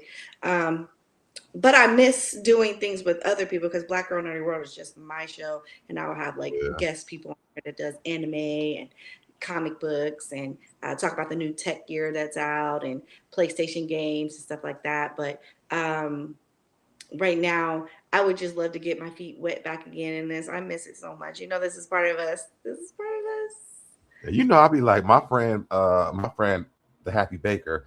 I'll be calling her all the time, like, come on, get on live with me real quick. And I should be calling you because I know you would do it. But she'd be like, I'm gonna go to bed or whatever. I'm like, cause we did a whole week where we was like, because you know, I'll be random. I'll be like, I want to get on live, but I like to get on with other people because I like to bounce back and forth. And I know me and you are really, really good with that. Like, I mean, we've been able to do that flawlessly for years. So yeah. It got to the point where me and him would like, because I could be devil advocate, but if there's another devil's advocate, I'm on his side. I'm on his side. And so we going back and forth. Oh my gosh. It makes me think about our boy Ness words and how we would get under his skin, boy. He used to game you so bad, but he be making his points. And me and him be over there kiki. I was watching that video that we were doing. I don't think you was with us yet, but I was watching the video where he was at the school, and it was me, B, and Ness, and we were talking about Beyonce. And then we was talking about Sierra. We was talking about Sierra. I was talking about Beyonce and Pink, and it was funny because Ness was like, he was like, you like anything? I said, no, you just like anything. And he was like, I can't even say nothing to make it sound right because you always gonna make it sound like this. And I was like, I'm so good at that when I'm with other people, like to bounce back and forth. And they was laughing. It was like, you can't even win with him because he's gonna turn it on you every time. Don't let us team up. Oh, it's a wrap. You thought he was witty. Oh, we with the shits. That's why I love I've always loved doing radio with you. Like I've never really saw myself doing radio with anyone else. Like And I've tried it, but it just never works. The craziest thing is like with girls, it never works for me. You're the only one. And I think it's just because like we understand the vision of of how that works. And there's no like, I don't know what the word I'm trying to use, but it's like I just think like we be on the same page. Yeah, we do. We understand, and then we're both kind of like into the entertainment, and so we've got our own mindset, and we kind of think similar to it. And I understand what today's show was, but I also know me as a woman, I can understand Brandy putting myself in her mindset. I'm not saying what she did was good. I'm not saying. And you also brought up some really good points though. Like you changed my mind on a few things. See, look at that. I hate that you did it, but I mean, I know. He was like, so let's find something else to bash Sheryl. I was punching the air like. Yes, he was like, you damn it, you got me on that one, but she still wasn't shit. Yeah, she still ain't shit. No, for real. Like a lot of people feel like she was a bitch, and I feel like, to me, I've never even seen that side of her because she's so private, she's not on reality shows like that. She's not, online like that. She's really very distancey. She kind of gives, like I said, Lauryn Hill vibes where she can't do anything wrong because she doesn't put herself out there for us to judge it. Like how we are today, how we're so critical on Portia Williams, how we're so critical on K. Michelle, you know what I mean? Because we see them actually living their lives out on the reality. I feel like she's got. I mean, the time that she did do it, I mean, everybody didn't make it home. Yeah, and I think she knows it's not in her; it's on her. You know what I mean? So you got the camera rolling too long, you're gonna see some realness. Like, ooh, that's a little suspect, Brandy. Because I'm surprised that they did that reality show. Yeah, but I think it was on her terms. You know what I'm saying? Like, it can never be like how it was on Love and Hip Hop. She made a few appearances. She's not about to be on there as a regular. You know what I mean? If she try to go over to Atlanta, she might do an appearance, but she not trying to be a regular because they gonna show the side of her that she probably doesn't want people to see. And I would tune into that. I know you would.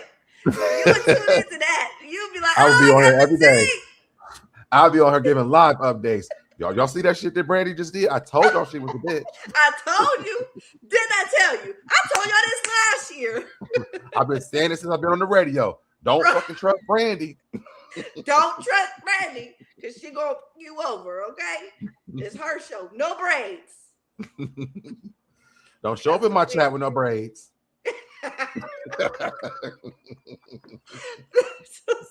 So a point. It's so a point. Oh my gosh, it's hilarious. So yes, look forward to more of us. I can't wait. Yes, I'm going to listen tonight. Get Audible so you can listen to. Yeah, this one was like you can just get an email. Yes, get it. Make up a new one. Yeah. That's what I'm saying. And I'm gonna have a 90-day subscription. I got a lifetime subscription. I got the S, the So, the D, the Deb, the Nair, the N. I'll spell it backwards. Right. And we're gonna do it again. You got the R, the air. I'm gonna be debonair so. The SBD. I'm gonna be debonair so. Yes. My next gonna be like, so what? I got another account. Mine's gonna be my first name and last name. It's literally gonna be that.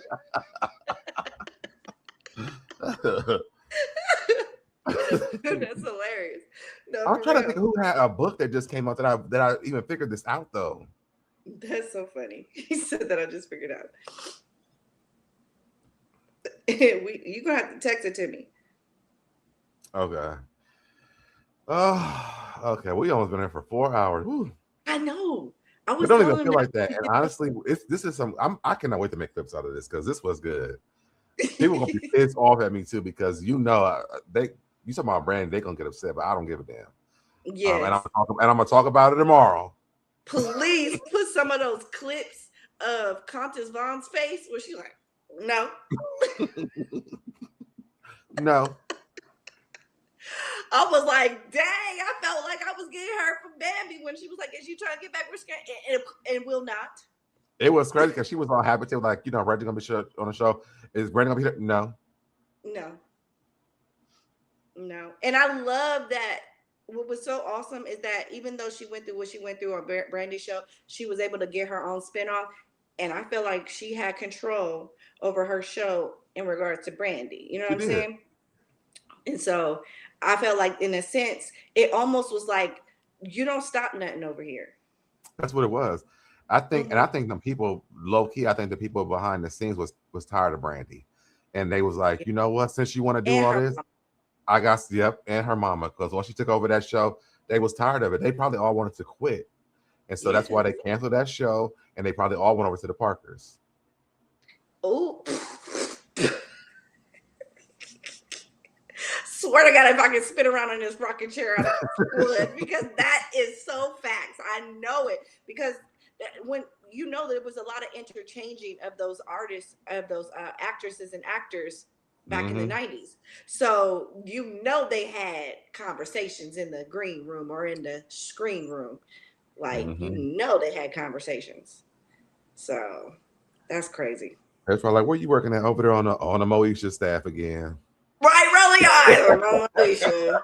They just shifted me over. I told them I didn't want to go, but so and so called off. Yeah, we got to go over to Moesha again today. Look, I just got my hair ready. I gotta take this shit out now. You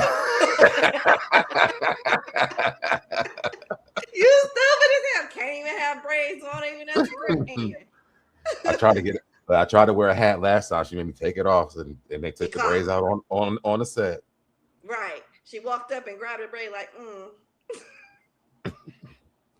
You thought you was slick? I'm docking your pay. And Sonja's like, and Will? Matter of fact, no check. You working for free. And if you don't, then don't come back. Don't come back. That is so facts. Oh man, if I could be a fly on those walls, Jesus. Right. Especially on the set of Thea. I think that lady Thea definitely probably has some words for Little Miss Teenager. I'm pretty sure she got into. That was probably the first time that Brandy probably got reprimanded. Ooh, I didn't think about that.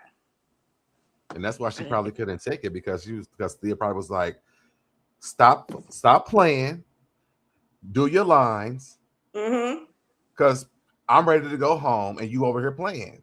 Because it was like the guy said something like she couldn't get her footing right or something like that, and they had to keep on going cut. And then you heard Thea said, she was like, that girl could not get her lines right. She's like, it got on my nerves. And I'm like, as an adult, I probably was getting on her fucking nerves. Facts. Hold on 1 second. I got somebody at my door. Okay. But yeah, y'all, this was fun. I am definitely about to wrap this up, y'all. If you guys have not already done it, please, please, please go ahead and subscribe to the channel.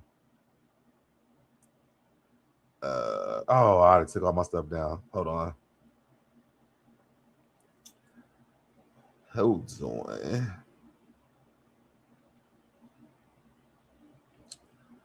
Where is this at? Dang, I forgot I had logged out of here. Okay. I'll do it later. What time is it? It's almost 5 o'clock. Yeah, I'm actually probably gonna do another live later on this afternoon too, because I got some stuff I want to talk about. Okay. Well, it's been a pleasure. Yes. Yeah. We'll talk. We'll talk. You guys chat with y'all later. Y'all have a good night. All right, I'm gonna go ahead and end out my show, and then I'll text you. Or actually, stay backstage. Or can you? You got something to do? No. I mean, I do, but not yet. Okay. I'll stay Right. backstage. I'll wait for you backstage. Okay. All right. All right, y'all. So, I'm not here. Oh, I clicked the wrong button. All right, y'all. So, yes, y'all, make sure you guys like, subscribe to the channel. If you haven't, comment in the comment section, y'all. Let me know what you guys thought about this. This is a little bit kind of a new territory for me, reviewing a book. Well, me and Vince did a book before, but it's a little new. Let me know what you guys think about that. Comment down below, share my video, y'all. Please share the video. I'm sure this will get a lot of attention if you share, because I'm pretty sure the way that I feel, people gonna be pissed off about it. So definitely share the video, and I'll catch you guys in the next one. Bye, y'all. I did it. I did it. I did it. I did it. I did it. I did it. I did it. I did it. I did it. I did it. I did it. Did it. You did it. I did it. You did it. Did it. I did it. I did it. I did it. Did it. I did it. I did it. I did it.